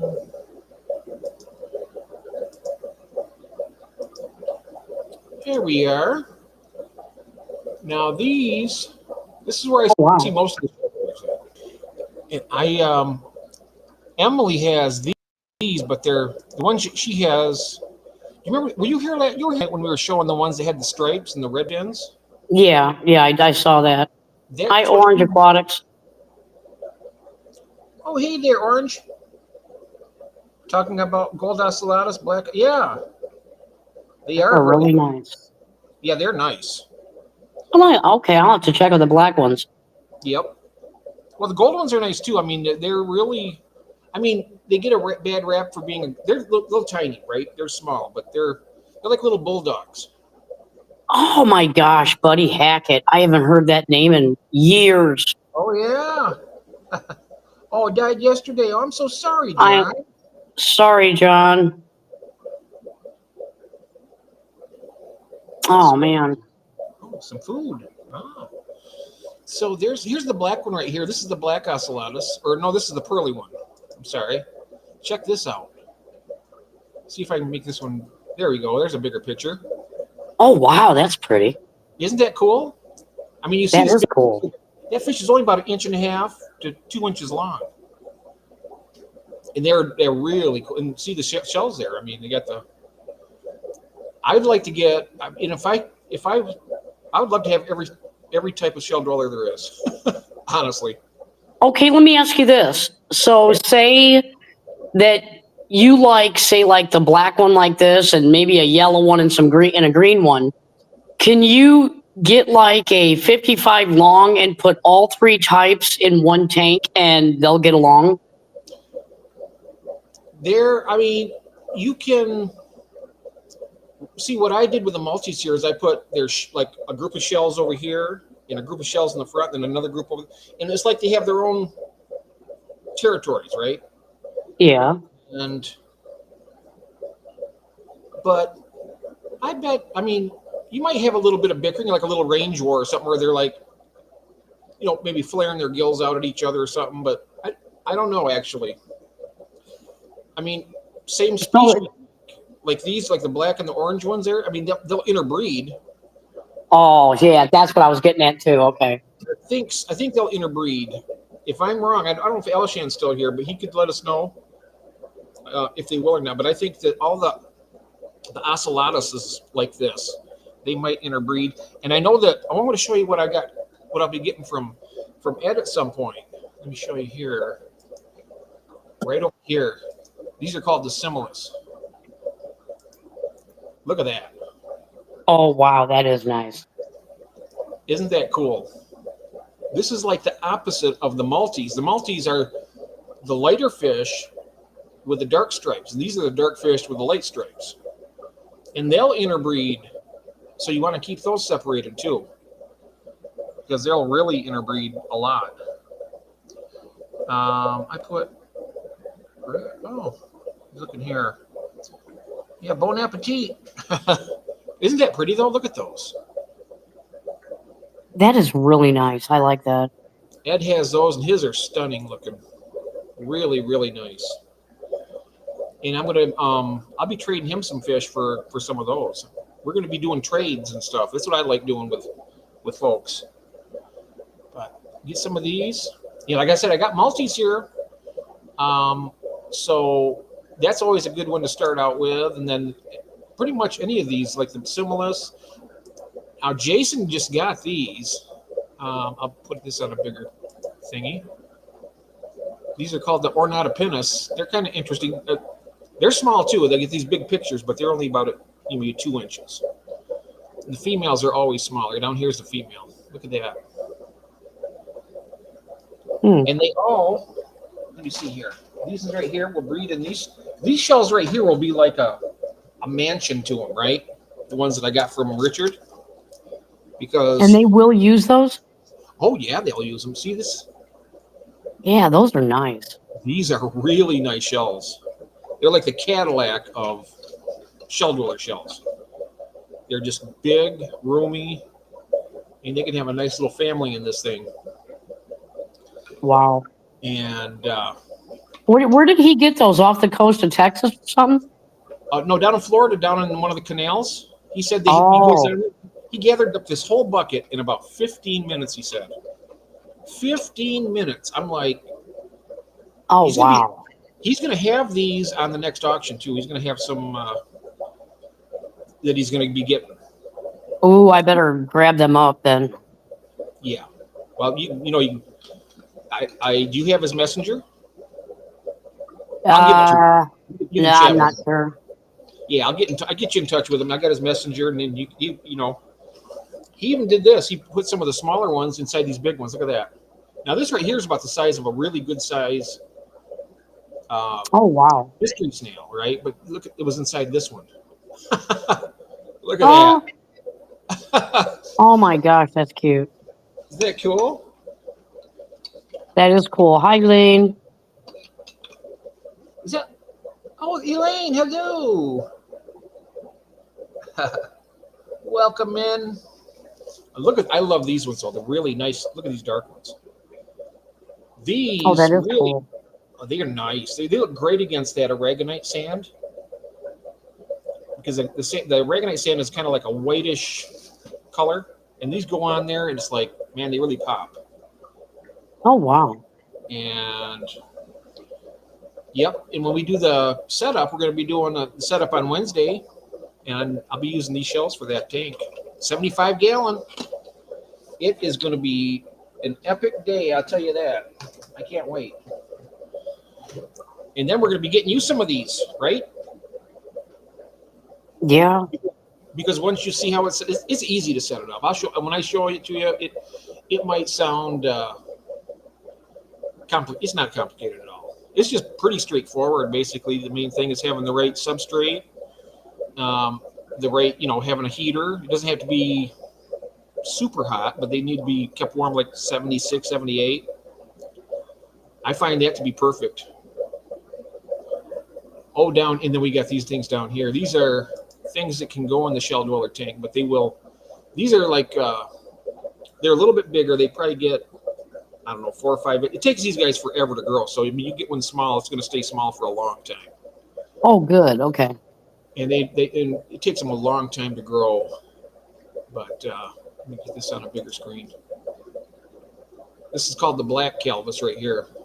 Wow, he looks mad. Doesn't he? And look at the size of that mouth. I know, right? Yeah, they're a predator. Oh, So wow. they'll eat baby fish or something small enough to fit in their mouth. But yeah, That's pretty, though. it is. Ed has like 4 or 5 of these. This type right here, the black Calvus. And I tell you what, I was like, oh man, I got to get me some of them.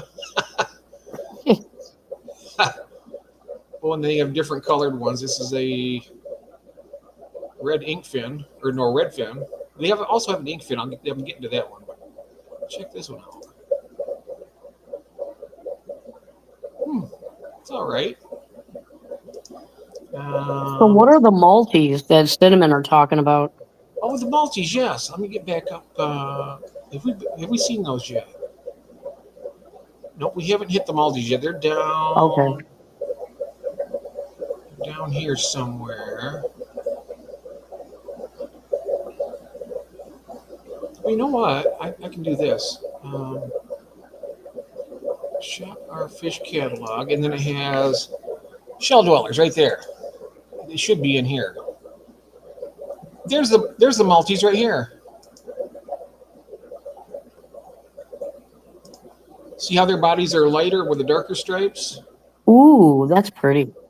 And their eyes are a lot more blue than that. I got some here that you look at them, their eyes are like blue. Oh, that's Really? nice. Mm-hmm. And you see that shell right there?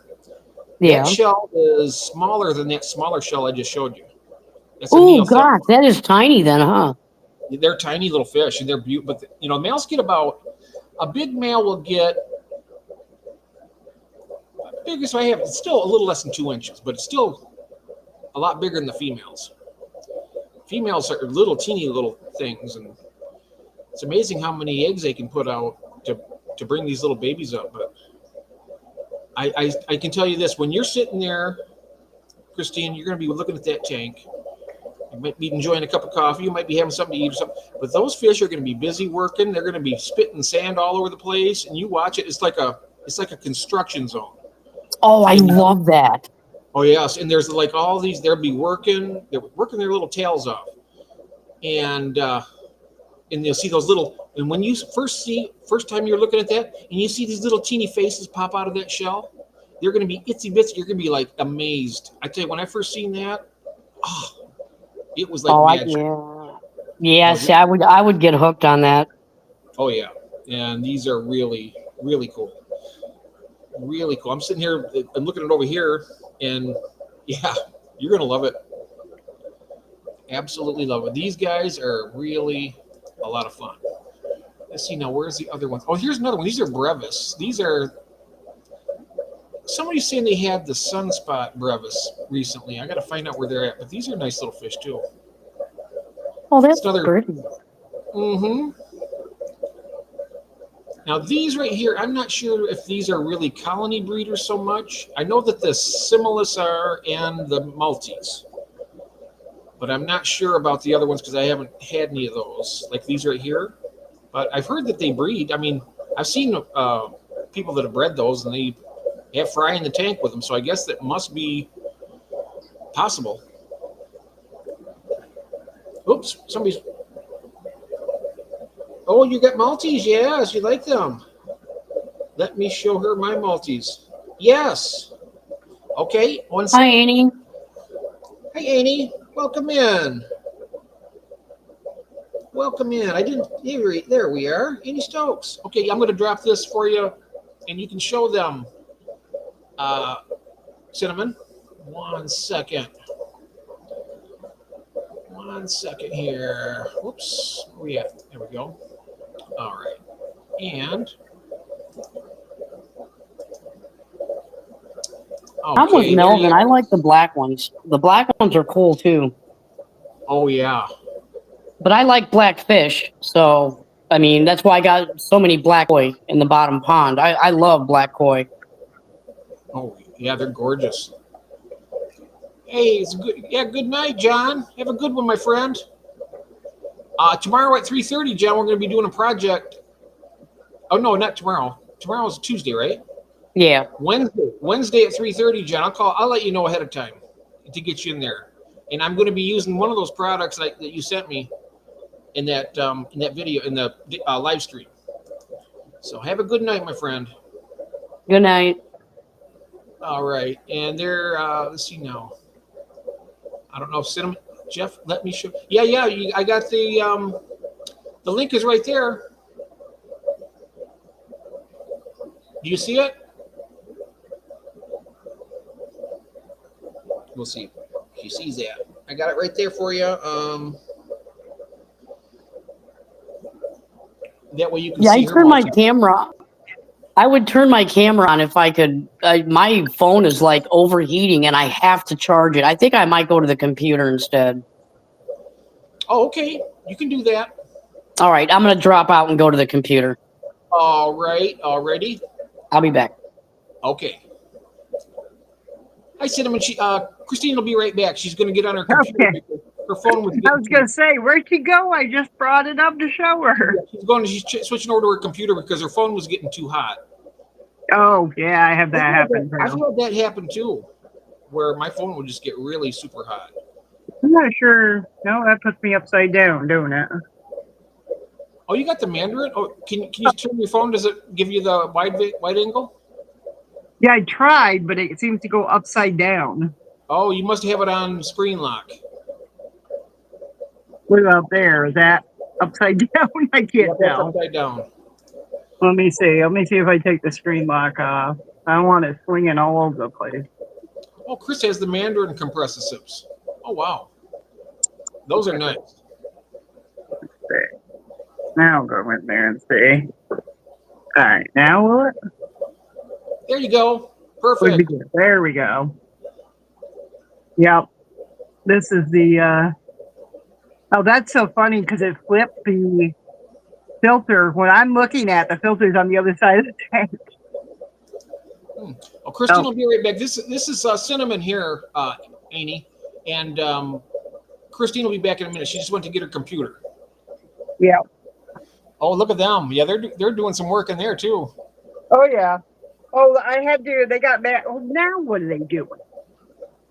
You see that? They've got a whole like a wall of China going up. I don't know what that's about. Yep. I knocked down the head up to here. That's how tall it was, and it sloped down. And this side over here had a big slope, and way at the bottom was all these shells. I bet they were giving you the stink eye after that too. I bet. Oh yeah, they were not happy. That's why I'm surprised she hasn't spit it up against the glass again. But there's tiny babies in some of these. I just saw a little head pop out. Oh yes, I Am I got. on the right side? Which side am I on here? I got to figure out which side is which now. Yeah, right there. There's a way. If you're on, if that's mirrored, you can undo that, right? It's under your camera setting. If you touch on your camera, there's a little drop down. So I go like this, and then it switches it. Oh no! If you want to, get rid of the mirrored camera, you click on that, and then there's like a drop down that you can. Yeah, Or the- one keeps peeking out. It keeps out of this little shell right here. Must have had some more egg patch. They'll peek right out right there. Oh wow! Yeah, that big ridge was not there this morning. I've got this big old ridge across there, and they're trying to hide the Julie. See, the Julichromis are in there, Ooh! and that castle in there. And there's my one betta that's in here. They dive at her, but she just swims away and ignores them. Will they get mad at her? Yeah, if she gets too close, so they feel like it. Usually it's after the Julies are all stirred up. Let me see if I can move this a little so you can, see a little. That's their cave in there. Oh wow! They go through all the rocks and everything. Yep, peeking its Now head those out. are the Ornata pinus you got, or the Ornata ones, or which one are those? Yeah, I believe the golden. They got like a. See, I thought this one way in the back. You can see it over by the heater. I thought that one was the same exact Julie as them. See, I got them in a tank that just said assorted African. But this one here has a slightly different look to it. Its tail is all like a bluish black color. But it does have no, I guess it's not as black as I thought. It does have that spot, so. Mm-hmm. Amy, for beginning, you recommended for cichlids you want to start with. Now, this is something you just want to keep, or is it something you want to raise and breed and sell? Because if you want to just keep some, you got a lot more things to choose from. But some of them aren't easy to move along, if you know what I mean. But if you want like these shell dwellers, if you want to keep it in a smaller tank and not have to have a huge tank, like what size is your tank right there? This is a 20 long. That's a 20 long. Yep. Yep. And if they get too many of them, my actually father fish buys them from me. But Jesse said that he might be interested in some others. Have said, more of the shops, the people who sell them online or shop. They, you know what? And the hard water. I'll tell you, the mine do great in it. Oh, I have yet to have one have a problem. Here we are. Christine is back. All right. Welcome back, Christine. Okay. Go ahead. You show them. You there? Yes. Okay. Now, see, these are my multis. They have the blue eyes. And they are right now, what I built was rocks for the Julichromis. Jeff knows the other name to it. I never could say it. Ornatus? Ornatus, yeah. And I used to have shells all the way from here, all the way down into this area. But the Julies got bigger. You can see one of them way back here. Got bigger and needed more area. And the multi started having a fit because they were too close to their babies. So they started to get upset and fight and do all kinds of things. So I took you can see right there is a tiny little one in that shell. You can see its head came out. Now its body's in the entryway. Can you see it, Jeff? Let me get my... It's so cute when they're that little. Oh, those are nice. Tiny, tiny, tiny. And they get a little darker. You can see that one there behind it. Some of them get darker. Usually they're males. The females But are, for me, my females get darker than the males do. oh, do they? You say, I personally, I can't tell the difference until they get bigger, because then you'll see the female stick closer to the shells, and the male will still go in the shells, but they prefer the rock and the open area, and they usually guard. Like they don't want these jewels near the colony, so they've got guards on this side, and then over on this side where the rocks are over this way.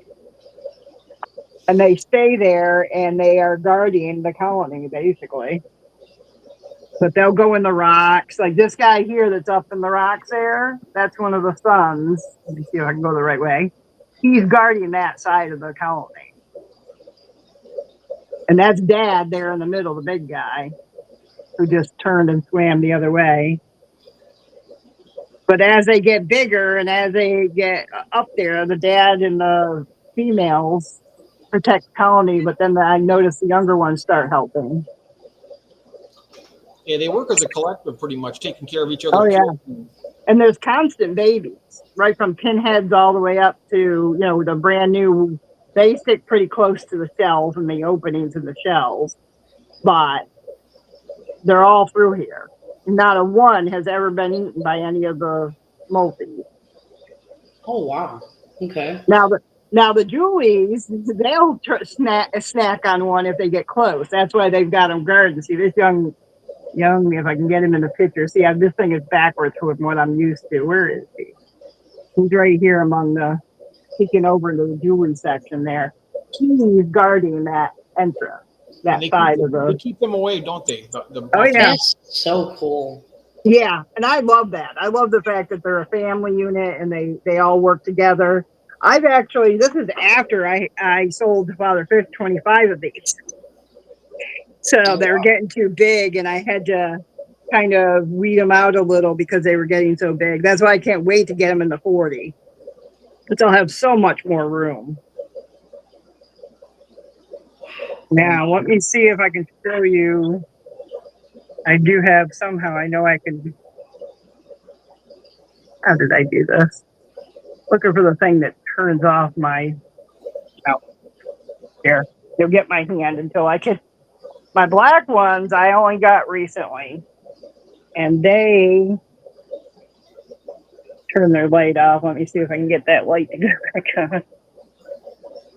Slowly replacing some of my lights and my heaters with better ones. Because the ones I got originally are not. That was before I knew really what I move these out of the way.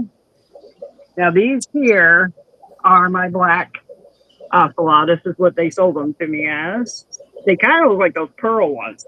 That one that just came out is female. Hopefully she's looking to. But see, these are the shells, the escargot ones, and these black ocelotus are almost too big for them. Oh, wow. Some of the females, you can see a female on top of the rock over there. They've had one baby at least. I don't know where it went to, but it's here somewhere. Yeah, there it goes. Yeah. And see, I didn't know if they wanted shells or caves or what, so I kind of did about a bunch of everything in here. The caves are where the males had gone into, and my plecos into those. But they usually, when they hear my voice, they come out. But this one here, I'm not sure if that one's a male or a female. I know that's a female for sure that's in the rock because she has smaller. And that's the one the baby hangs out with. So I can't wait for them to have more. So they are not as prolific as the multis and simlas. You still have babies in there? A baby in there? Yeah, it's. Let me see if it'll come out. I found the coolest thing today online, and I can show it to you a little bit later. It's a haven for little baby fish, and there's a small hole that they can go in it, and the parents can't get them in there. It's like that's good. Lots of tunnels and stuff. See if I can look over here. Usually it hangs near these rocks. The baby does, but I'm only seeing mama. So the baby must be in Welcome in, Glenn. GRB Aquatics is here. Hello. Oh, usually he's out. They're out messing with each other. You know, she's usually around. He or she's usually swimming around looking at what mom and dad are doing. I've got 2 hill streams and a pleco in here. I didn't quite trust putting quarries with these types because they're a little more pickier about territory. So I had a feeling the quarries would be picked on and beat up. So I just did. Well, I wish I could get that baby to. Let me see if I pretend I'm feeding them. Oh, there's they all are coming out. There's 4 of them in there with the adults, and then one. Oh, look baby. at them. They're beautiful. Yeah. There's a big male right there in front. Yeah, there's 2 males and 2 females. How do they like the mystery snails? Do they? They bite it? ignore them. Oh, that's good. You know what? They ignore. Oh, there's the mine. baby way in the back. See it by the cave? Oh, yeah, I do. Wrong way. I'm going the wrong way. No, this yeah, way. I see them. Very cool. Right back there by that white pointy shell, but I don't. This mirrored thing is driving me crazy. Yeah, I'm trying to figure out how to change that. It's like the opposite of what I'm used to, so it's making me now. He went back in. That must be where that one's been hanging out with. That kind of makes me wonder if it's not a male, because the males have been hanging out in there. Yes, I think a way you can fix that camera is if you go to settings. Excuse me. Oh my goodness, I should have. Oh, that kind of. Yikes. There should be a place where you on either settings and it'll say camera, and or mirrored camera. Because that is very disconcerting. I mean, I hate it. It's throwing me off from looking at the, because there is mama there. And to get a good look at her, you have to kind of be able to maneuver around, and it's like you're going the other tank. But they have been, and they're no problem. They don't mess with the sand as much. They have dug some holes, but nothing like my multis.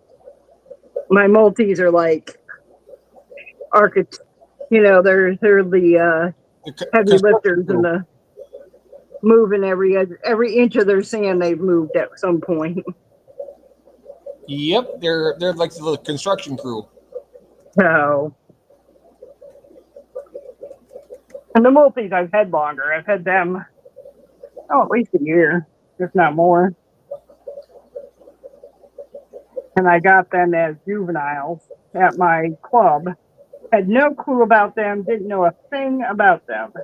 Yeah, those black ocellatus would probably chase those guys around if you put them in the same tank. They're a little bit bigger. So, my plan is to take and make it so that there's a big, almost like a mountain in the middle. Yeah. Even if the rock comes out of the water some. Yep. And then making it kind of blocked a little so that the one corner is the one species and the other corner is the other. Yes. Other type, I guess. Like when having sight blocks for them, and then if it goes up higher, I mean they tend to stay down at the bottom. So if you got a separated, like you have like rocks going like halfway up, blocking their view. Yeah. It's not going to be, not very often will they make it venture over that mountain. And I would put some shell dwellers in there, but the rock dwellers. But the problem is after I've seen how the Bachardae are acting and what they're doing, I'm like, ooh, I don't know. Because if they're as territorial as the others, I'd have to have a much bigger. Yeah. But I've been looking at some low boys and some, breeders that are larger size, just for the future to see what's out there.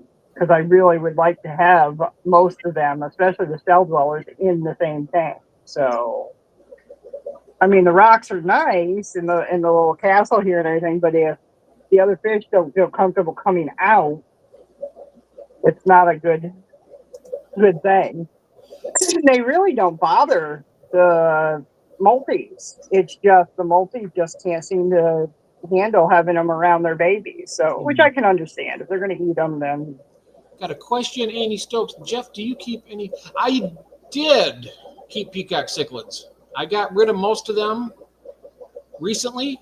I had the dragon blood peacocks, and they're beautiful. I mean, they're beautiful fish, but they just breed like no tomorrow. I mean, I could have literally hundreds or even 1,000 if I'd have kept every fry that they produced. Every female that was holding a mouthful of eggs or fry, I could have several hundred. Yeah. But yeah, I've kept them. They need to be in a little bit bigger tank. You want like a 55 at least, or maybe 75 would be better on up for them.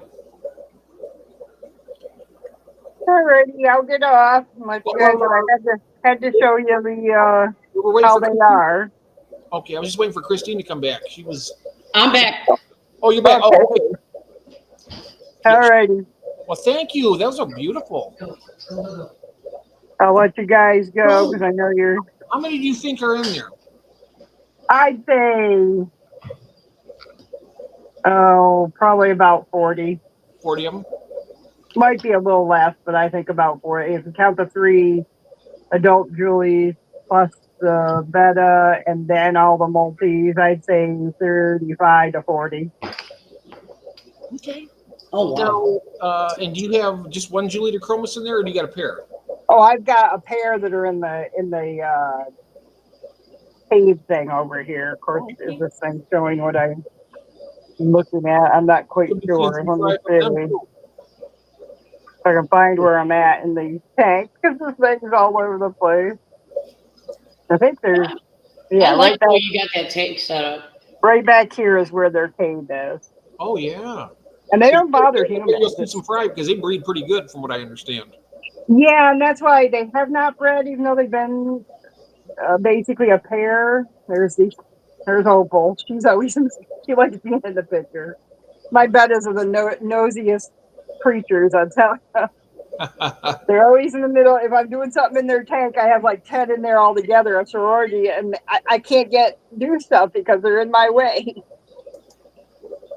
Their heads are in the way, or they're going around me looking like, "What are you doing?" I can tell you that. She's a nice looking fish in there with them. Yeah.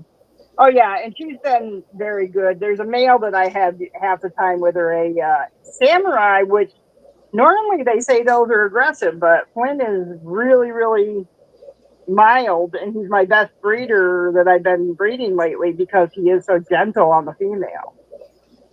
So I don't know. I must have gotten an unusual one, I guess. Because I looked information on it, and they're like, "Oh no, they're aggressive," and they're this, and I'm like, he's not aggressive at all. So, Mm-hmm. alrighty, I'll let you guys Well, thank go. you. Thank you for showing those. Thank you. Thank you, Cinnamon. You're Yes. welcome.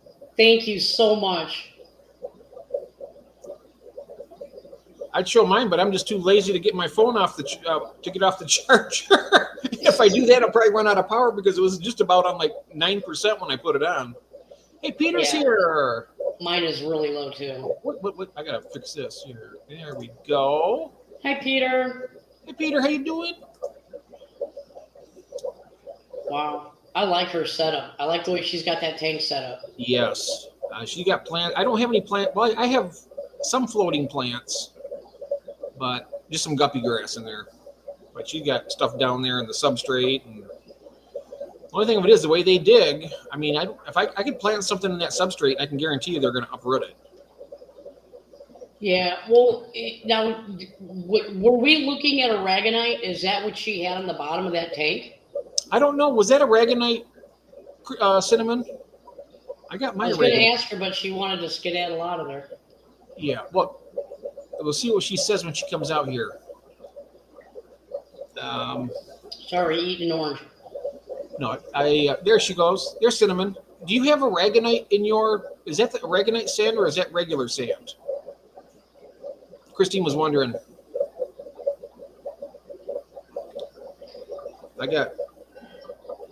I know mine's aragonite. It's they love it. It keeps that pH just nice and cool sand. Okay. Oh. Your water's pretty hard right out of the faucet, isn't it? Mine has to. I have to have mine with it. I always say this. People say, "Well, I have hard water." I always recommend getting it because they can't have it. I mean, they like it really, really nice pH. So No, this is a 75. Sorry. Oh, nice. He was asking me if it's a 55. Seemed to Yeah, I'm gonna get the aragonite, Jeff. I want to do what you say. That's what you suggested. That's what I'm gonna get. Yep, I'm going to show you right here too.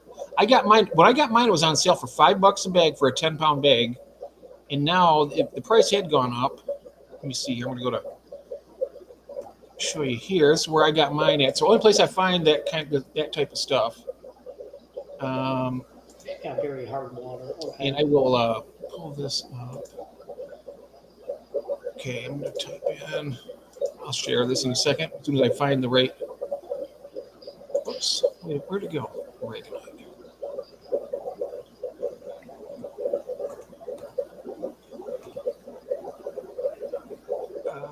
Here we go. And right here is the stuff.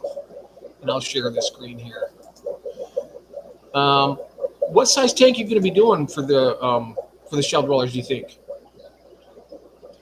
Probably just gonna do that 55. That's what I got out there. Oh, 55. That's beautiful. You probably want to get at least 3 or 4 of these then, probably. For a 10 I got by with one of these bags for a 20 gallon. I got to share this. There we go. And I use this stuff right here. It's Carob Sea Aragonite. And right now it's 20% off. I had it. All right. So it's 10. That's $8.94 for a 10-pound bag. Where's this at? Petco. Oh, Petco. Okay. Mm-hmm. And Okay. That's what I'll get then. I recommend that myself. I mean, there's a lot of people say, well, just get regular sand and if you got hard water. But for me and my water, I just don't like to take any chances. That right there, I mean, it's good sand anyway. And if it does, it keeps everything more steady instead of fluctuating, in my opinion. I don't want to deal with that. I'd rather just get the aragonite. Yeah. I'm going to have to buy sand either way. So that's not expensive. You can mix regular sand with it if you wanted to. I mean, you could probably get enough of the value of that aragonite. You could probably do like a 50-50 mix even and still have what you need for that tank. So, but actually, I think with this, I think it's cheaper than the actual regular sand. I don't know. I'm not sure how much the sand. Let's take a look. I'm curious now. Now I'm really curious. Yeah, I want to see here substrate. I'm just going to type in substrate here.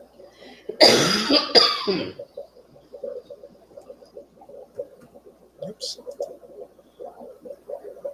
I'm just going to type in sand. This will show us everything they got. All right.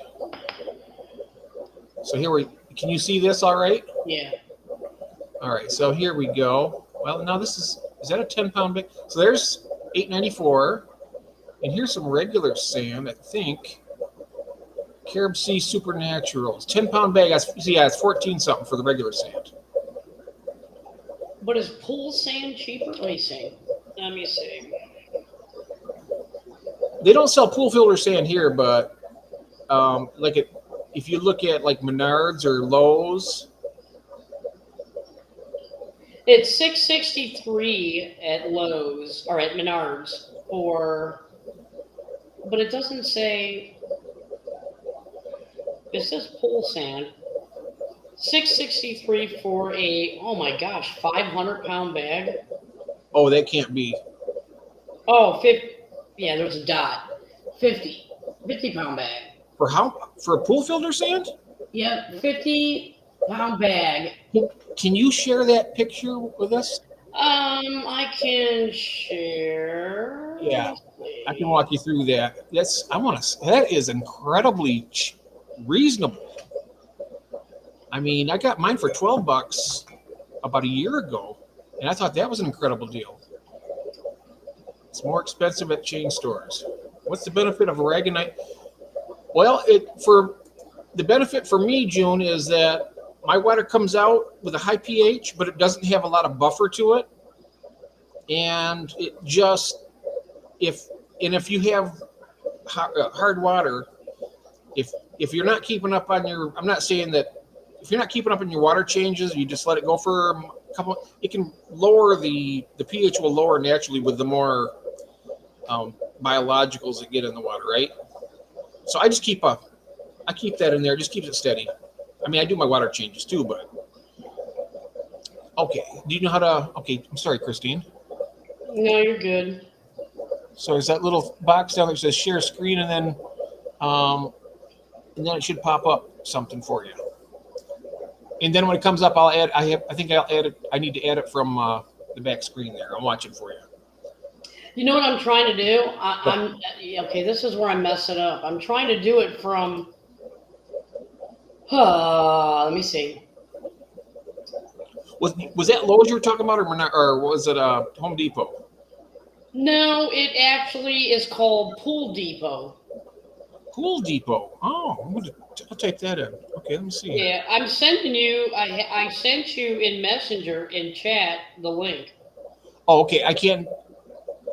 The only problem is I don't have Messenger on this computer here. And that's exactly my problem. Is I'm trying to share from my phone something I'm doing on the computer. So okay, here we go. Depot. All right, Pool Depot. Pool Depot USA. We'll see what that does for us. Oh gosh, why is it asking me to go? It's telling me I've gone incognito. What does that mean? Oh, I don't know. It's put it probably just a button that got first time here. I don't. Here, show me these things. Is this it? Yeah, that's it. Okay, so now we're going to look for pool filter sand. Let's see if he shows it right here in the. Okay, so pool filter sand.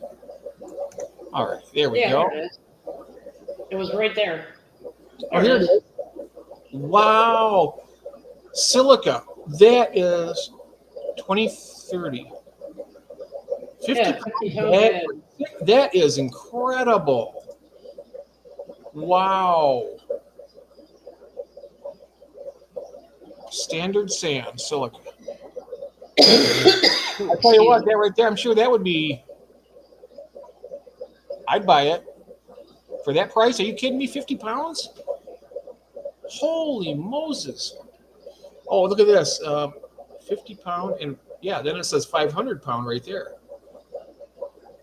What's the difference between pool sand and play sand? Play sand is really dirty. This stuff right here, the silica is generally clean right out of the bag. And that other pool filter sand is kind of nasty a little bit. I've never got the pool sand because I've heard so many horror stories about how dirty it is, and then even when you wash it out, it's still kind of dirty in your. I don't know. This right here is a good deal right here. There's probably the most smoking deal I've ever seen on this stuff. Yeah. Wow. Now do you have one of those in your town? I can look. I wonder if they ship. I wonder what the shipping will be. Something like 50 pounds. Hang on. Here's the uses. Construction sites and mixing concrete, landscaping projects, do-it-yourself home tasks, pool filter systems for clear, clean water. And that means that'll be good for aquarium too, I imagine.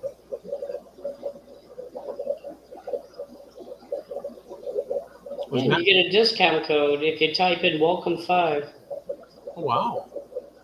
Even cheaper than $6.63. Wow.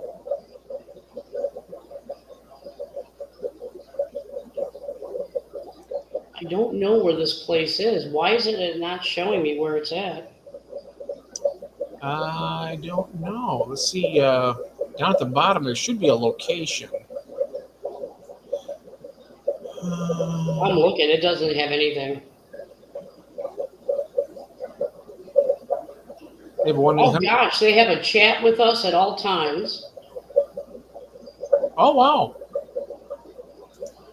I'm gonna ask. Type in there. Where are you? Where are you located? See if they answer you. It says all times. Yeah, I'm gonna say that. Oops. Where are your locations? Question mark. And do you ship? We'll see what that does for us. Okay. All right.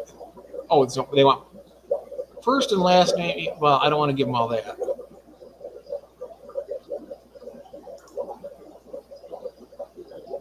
Yeah, I don't want to have to give them all that stuff. Yeah. But interesting. I wonder if we typed. I'm going to type down here.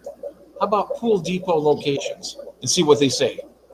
Oh, yeah, that's a good idea. Depot locations.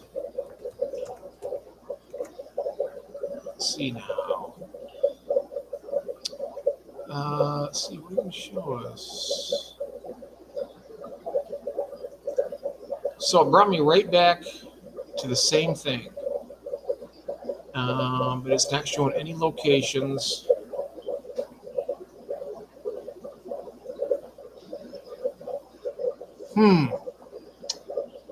Well, that's terrible. Oh, shot. I wonder if we just kind of like tentatively put something in the cart and see if we Oh, have. I see what yeah, I see what you're doing. What's that? I see what you're doing. I wonder if we add it to the cart here and see what happens.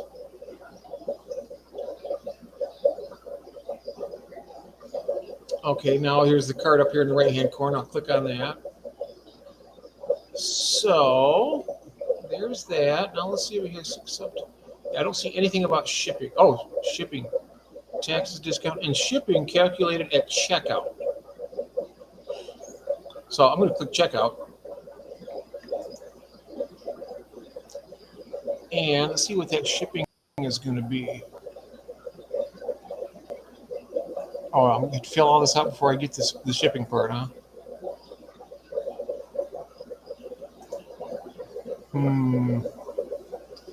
Oh, all right. Where are you? All right, we were in the Pool Depot, right? Yeah. Let me make sure that it's spelled the same.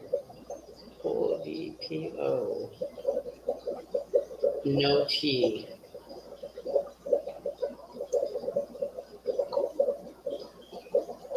Oh, here we go. We offer.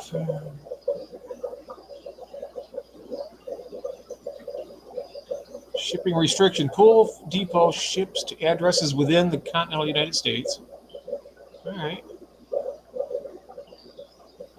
Doesn't say anything about how much. I'm generally speaking. I guess it depends on what you're getting.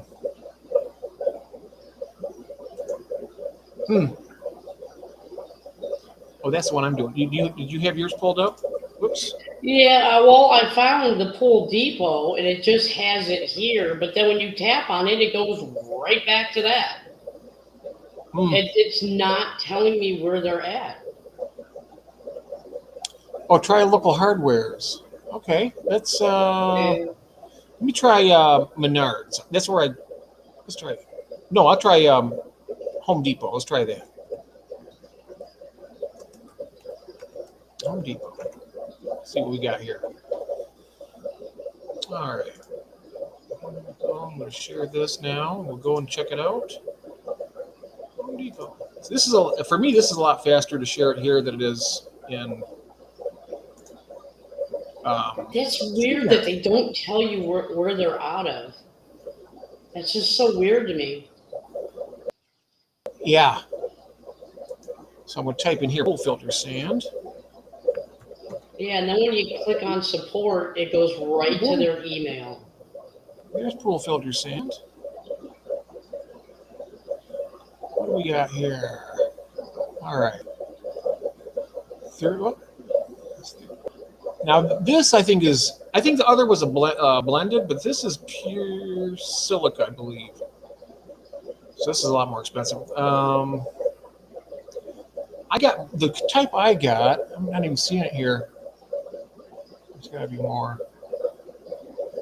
It's like $12 and a 50-pound bag. And I just finished it up too. I wish I would have kept the bag, but I didn't. Darn it. You know, I think basically it's just an online shop. It's not like it's like a brick and mortar that also has a website. This is just an online store. That's what I'm thinking. Well, 50-pound, 27, 28 bucks. That's not. I've seen worse, a lot worse than that. I mean, there's other prices, but that would be. Oh, free delivery. Look at that. Oh wow. October 16th through the 20th. And free delivery. Wow. How much is that? $27.97. Oh, $27.97. 28 And bucks. that's for 50 pounds? Yep. That would be, if you were going to get to mix that with some aragonite, you could probably do like maybe a quarter of that bag and then like 1 or 2 of the 10-pound bags of the aragonite, and you should be good in a 55. Yeah. But yeah, free of additives, prevents clogs, natural silica. Okay. Wow. I just find it funny that you can't get any information on these people. I know it. It seems That's like weird. silica can be really sharp. Huh. Oh. The one I've got on Amazon, Palmetto Pool Sand is $24.99 and free shipping. Nice. I agree. What's that? It's expensive though. Yeah. Yeah, it is expensive. The one I got was like I said, 12 something. I wish I would have bought more at the time, but I didn't have the money to do all that. But now also there's that the black sand, but that doesn't look as good as this stuff does. I mean the multis would show on it. They'd show up good on it. I don't know. I've never thought about using the black. I just use regular aragonite. That's probably the cheapest way to go. The best way to go, I think, also. I've been using pool sand for a while now, no problems. Yep. Yeah, Like I said, these guys don't even have a freaking page. No, I'm trying to see if Blanchette Pools has, because we have a place that's called Blanchette Pool Spas and Billiards, and I was going to see on their website if they had it, but they only have a Facebook page, Oh, wow. and it's right here by me. Beto says that local pool stores are $15. Well, That's, I was going to look it up, but they apparently don't have a web page. I was looking here. Pool center. I'm just write pool centers. Lansing, Michigan. Lansing. Let's see what we get here. Okay, here we go. East Lansing Family Aquatic Center. TNT Pools. Here we go. Let's try that website. I'll bring this one up and we can look. Let's see what we got here. Okay, so we got there, and here. Okay. Now we're going to go back here and get rid of that thing on the side. Is there anything to get rid of this? Nope. Pain. Contact us now to get a free estimate. No, thank you. Yeah, I'll have to look. There's another pool place in Watsika. Oh, good. I got rid of it. Okay, here we go. About services, gallery, contact. I don't see any search here. Do you? What is? No. Hmm. That's weird. It just shows the pools and stuff. It doesn't show all the other stuff that you can get. Rats. Okay. Yeah, I'm just gonna have to. What's the best stuff to get that you don't need to pre-rinse? I'm done looking. The pool sand. Yeah, the pool sand you don't have to pre-rinse. You can just you can dump it right in the water. In fact, Yeah. the Regonite, they say you got to rinse the heck out of it, right? They say that. I don't agree with that because all that powder in there, that's basically a lot of like the calcium dust. What I do is I just put like a piece of plastic or something and put the water in real slowly so it just, or like in one of those Tupperware thingies, and just fill it up real slow with a hose. And then it doesn't get cloudy. I've done that before. Didn't you do a video like that? Yep. Okay, I know Yeah, the video. I did that, and that was actually the one I did the 40 gallon right here. Yeah. Okay. I remember you seeing you do that. Okay. Mm-hmm. That's what I did for this gel dweller setup. That was the one I did back. That one I did from scratch though. I did it. The tank was brand new. I just put the stuff in it, filled it up, and then what I did is to get that cycled. Maybe I can show. I think I had music on that, but it might get. Well, actually, it was my own. It was fair to do that because they didn't ding me on that. It was music that came with my my movie creator thingy. Maybe I can show some of that on Wednesday. Okay. I could probably do that. But I took a really dirty sponge filter and you take it in there and you just like make chocolate milk and it stays in there for a while. Next day I went down there, you got the sponge filter going, crystal clear. I mean, it was like 24 hours and it was, well, about 24 hours, it was crystal clear.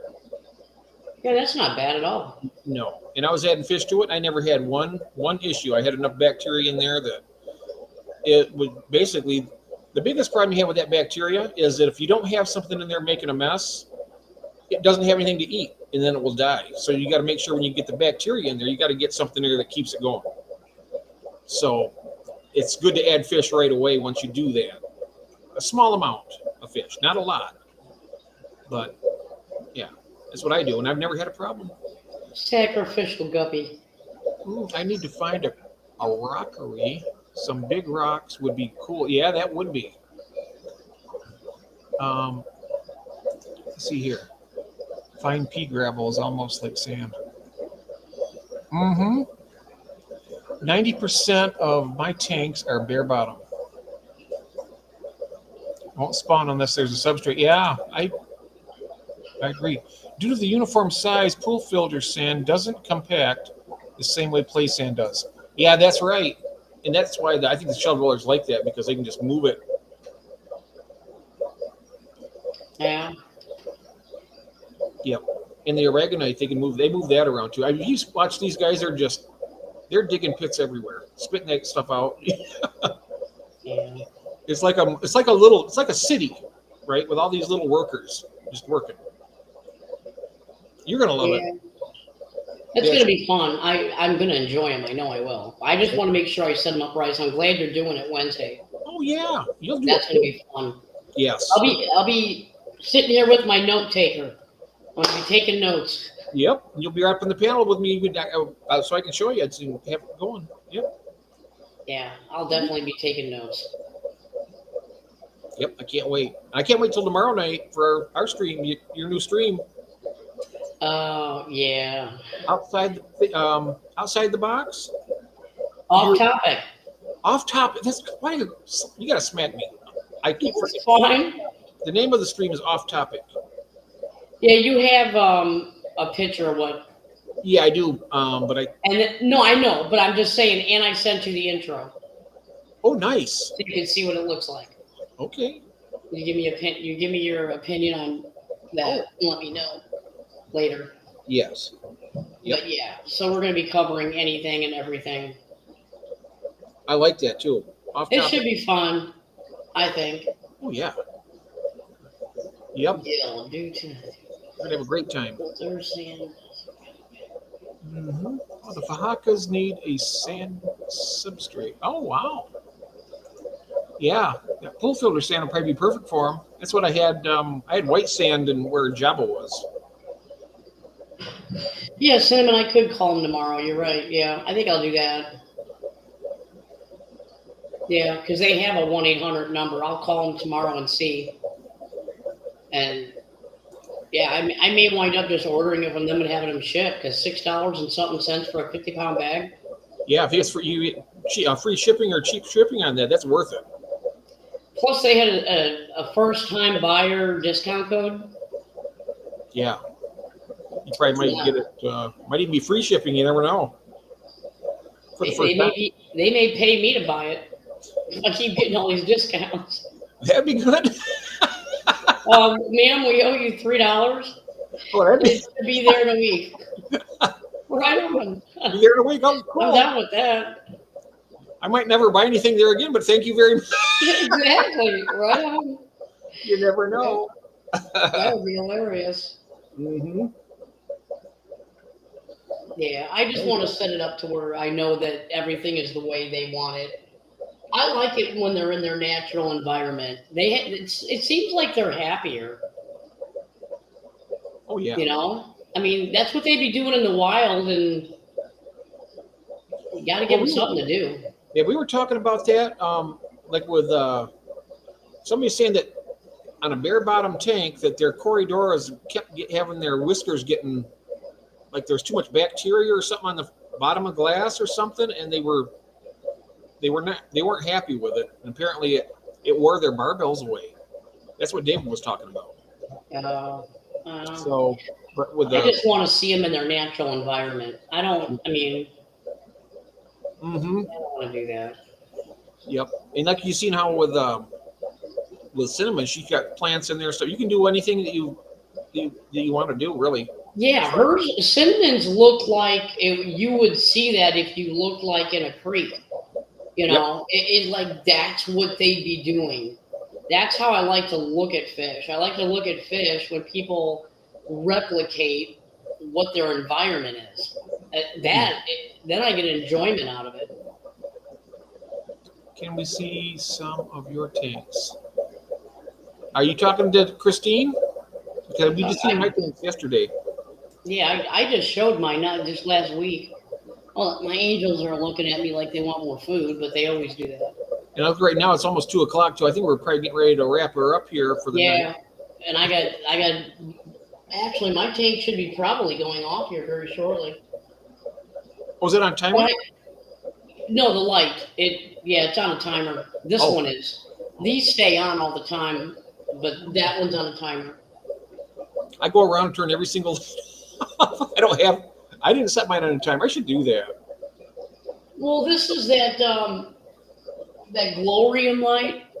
Oh, and they have like a timer. It goes like into moon phase where the middle moon stays on. So it's just twilight in the tank, and then it'll go back to daylight hours. Nice. But yeah, tomorrow I gotta cut through all this, and I gotta thin that out again. It grows too fast in there. Who was telling me they got some of those lights now that mimics a lightning storm? They're kind of like flash. Oh, really? Yeah, somebody's talking about that. I don't know if it's that might help with quarries and stuff because how they like to spawn right after the spring storms and stuff. Yep. Maybe that's what David needs. Maybe he needs one of those lights to jumpstart his quarries to start breeding. That one that won't breed. It could be. I mean, but it's just the stuff they're coming out with those lights are just incredible. It was. Yeah. Oh, my cats were in my way. Uh-oh. Ever since I did David's system, he does with his Corys, I've had eggs every. Oh, what is David's system? I don't know what he's talking about. He says ever since I did David's system, he has had Corys. He's had Corys every day. He might be talking about when David was talking about lowering the water and leaving it so low, and then. Oh, yeah, I've never done that. I just do a water change, like 50% in cold water, and make sure they're fed up really good with good stuff, and then. But I'm still waiting to get some more. I only got one I got one baby in there, and it's getting bigger. It made it. I finally got an addition to the colony. Out of all those fry, it's just sickening. I don't know what the heck I was doing wrong. I told David, well, that's what I do. Yeah. I'll try it again. I'll keep trying. Yeah. Mm-hmm. Yeah, even Big Red's sleeping. It's Sweet Acre Koi Farm. Let me see if I got you. I'll drop that link in there. He's asking. Oh, don't worry about it. Well, no, Beta wants it, so I'm gonna. Oh. Let's see here. Yeah, I can show you Big Red sleeping. Oh, yeah. I love how Big Red sleeps.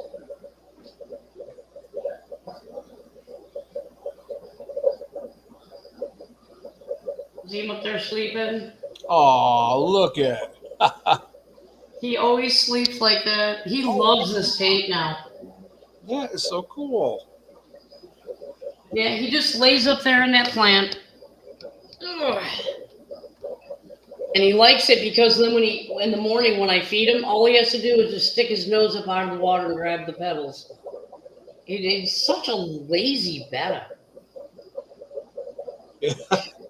He really is. He's so lazy. But I love him. Oh, yes. They're so personable. Here we go. And here is that link for you, Beto. That's Christine's link to her channel. There it is. What does that say? Restream ID? What is that? Restream what? Look at the chat. It says Restream ID. With the R with the black background. Oh, I don't see it. Huh, I don't see anything. I'll take a picture of it. There you go. Okay. Send it to me a messenger. I'll take a look at it. I'm doing it now. I just sent the. Is that what they're? I just sent you the link. Is that where it is? Is it right afterwards? No, that's under your Jeff Pelham link. There, I just sent you what I'm looking at. Okay, let's take a look here. Oh, I've received 100 messages. It's because I had so many messages tonight. When you get so many on Restream, once you get a bunch of messages, like 100 or more, they send you like a little that little trophy. There's like a little. There's a gold. But trophy. you don't see that? You don't see it here in chat? Let me scroll. How far up is it? 1, 2, 3, 4, 5, 6, 7, 8 comments down. 8 comments down. Okay, let me see here. And there's Peter. It says, is that the most recent one for you? Yeah, because if you look at your link, if you find your link, underneath your link is Beto, and then Cinnamon, and then that Restream. Oh, there. Nope, I don't see it. Wow, I see it. Huh? I used to see those on here. I'm wondering why it's not doing that now. Interesting. But what that is, you guys see it in YouTube side? yeah, where she says so cute, and then right after that is when it happened. Okay, see, this is what I'm looking at, guys, in case you're wondering. It's in between Cinnamon's comment and Chris Gordon's comment. Yeah, I'm looking for that where she says so cute, and then, huh? So do you guys see that down there or no? Let's see what they say. I'm just curious because I've never used a Restream before. I've seen that a lot. I think I've never seen that. What it is because you're on the panel, so you're able to see that. And for some reason or other, I'm not able to. Sometimes I do when I'm by myself. It'll come up there, and I was like, "Wow, that's weird." But Okay, it's just, Cinnamon doesn't see it. So yeah, so that's only for the panel. yeah, But I don't know why you can't see it because it's your channel. yeah, I know it. I've always seen it weird. before. Really odd. It is so weird. Restream is so weird. Let me see on here. Let me see on this phone here. Maybe. Yeah, I can't get used to that top to bottom stuff. I don't like it. No. Yeah, it's weird, isn't it? So hard. I wish there was a way that they would let you reverse it. Yep, that would be nice. Here, what does that need help? Maybe that's here. Let me click that. What was it?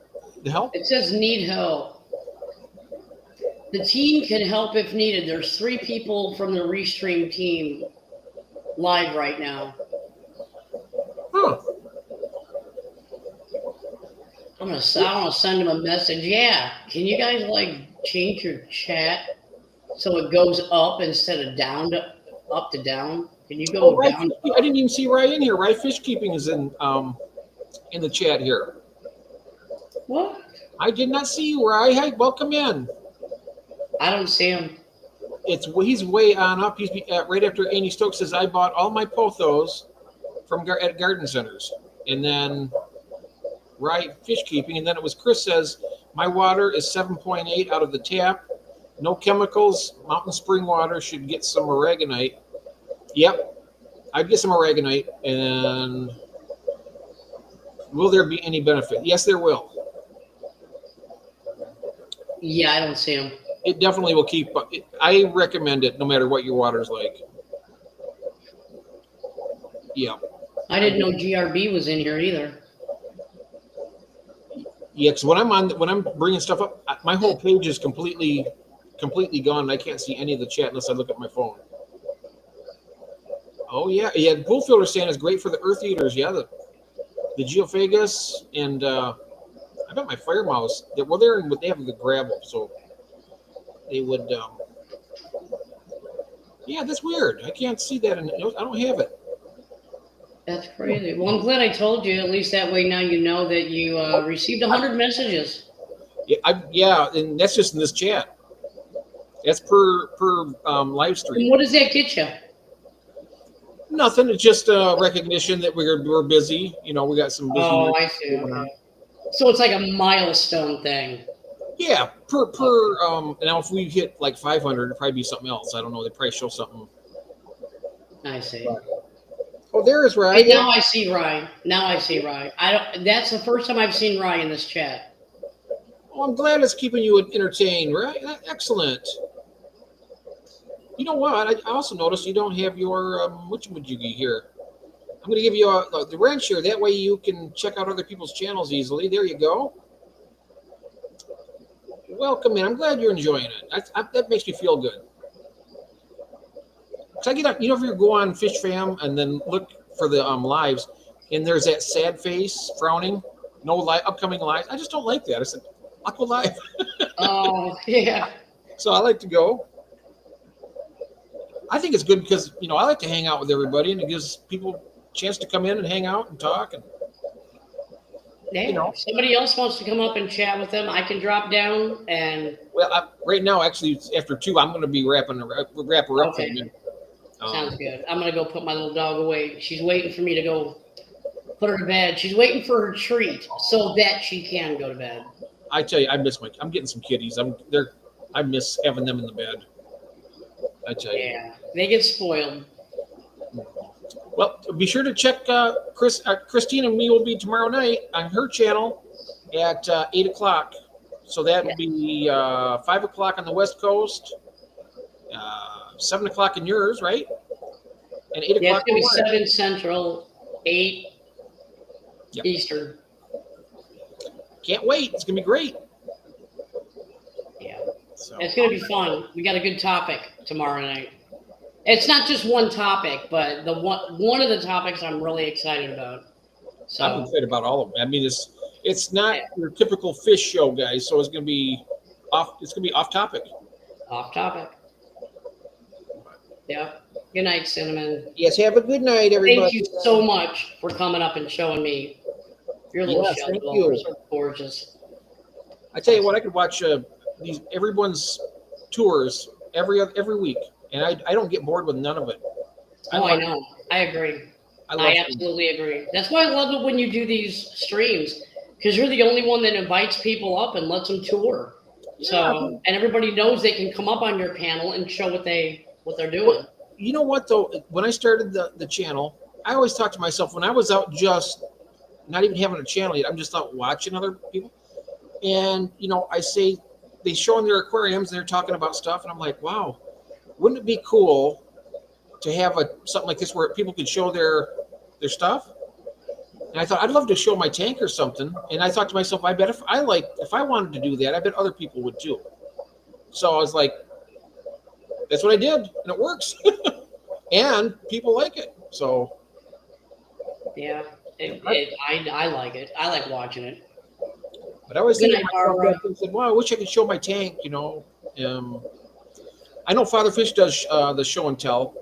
I actually started it first, but Lou's a great guy. I'm not going to try and I'm not being petty or nothing. So everybody can do what they want. There's more than one freeway in the country. There's more than one live stream. You can do anything you want. You know what I mean?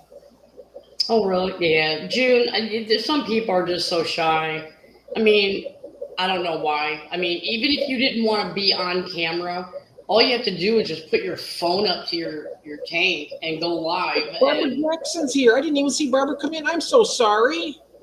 yeah, I already said goodnight to her. I think she said Oh my goodnight. Yeah, she did. She said God. goodnight. Oh,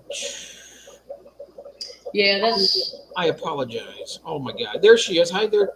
Oh, that's so nice. Good to see you, Barbara. Have a good night. I'm sorry I didn't see. My whole screen was completely taken up and my phone was down. I always feel bad when I miss people, you know what? I mean, I don't mean It's not. I just let people know that if I miss you, I really apologize because I love to see everybody. You know that. It's fun. It's Yeah. fun watching other people in their tanks. Yes, it is. All righty. So everybody right. have a good night and thank you very much. And Thank you. y'all be Good good night, to each everybody. other and yourselves and each other. Yeah. Oh wait, no. Good morning, Peter. I'm sorry. Or Not yeah, good morning, night. Peter. Or good, Good or night good to afternoon. everybody but Peter. Peter, good morning. Have a great day. Yeah, so we'll just say good morning, good afternoon, or good night, depending on where you're at in this world and what time you're watching the video. Or the whatever. I've heard that said before too. There you go. Have a good night. We'll see you tomorrow. Don't forget to watch Christine's new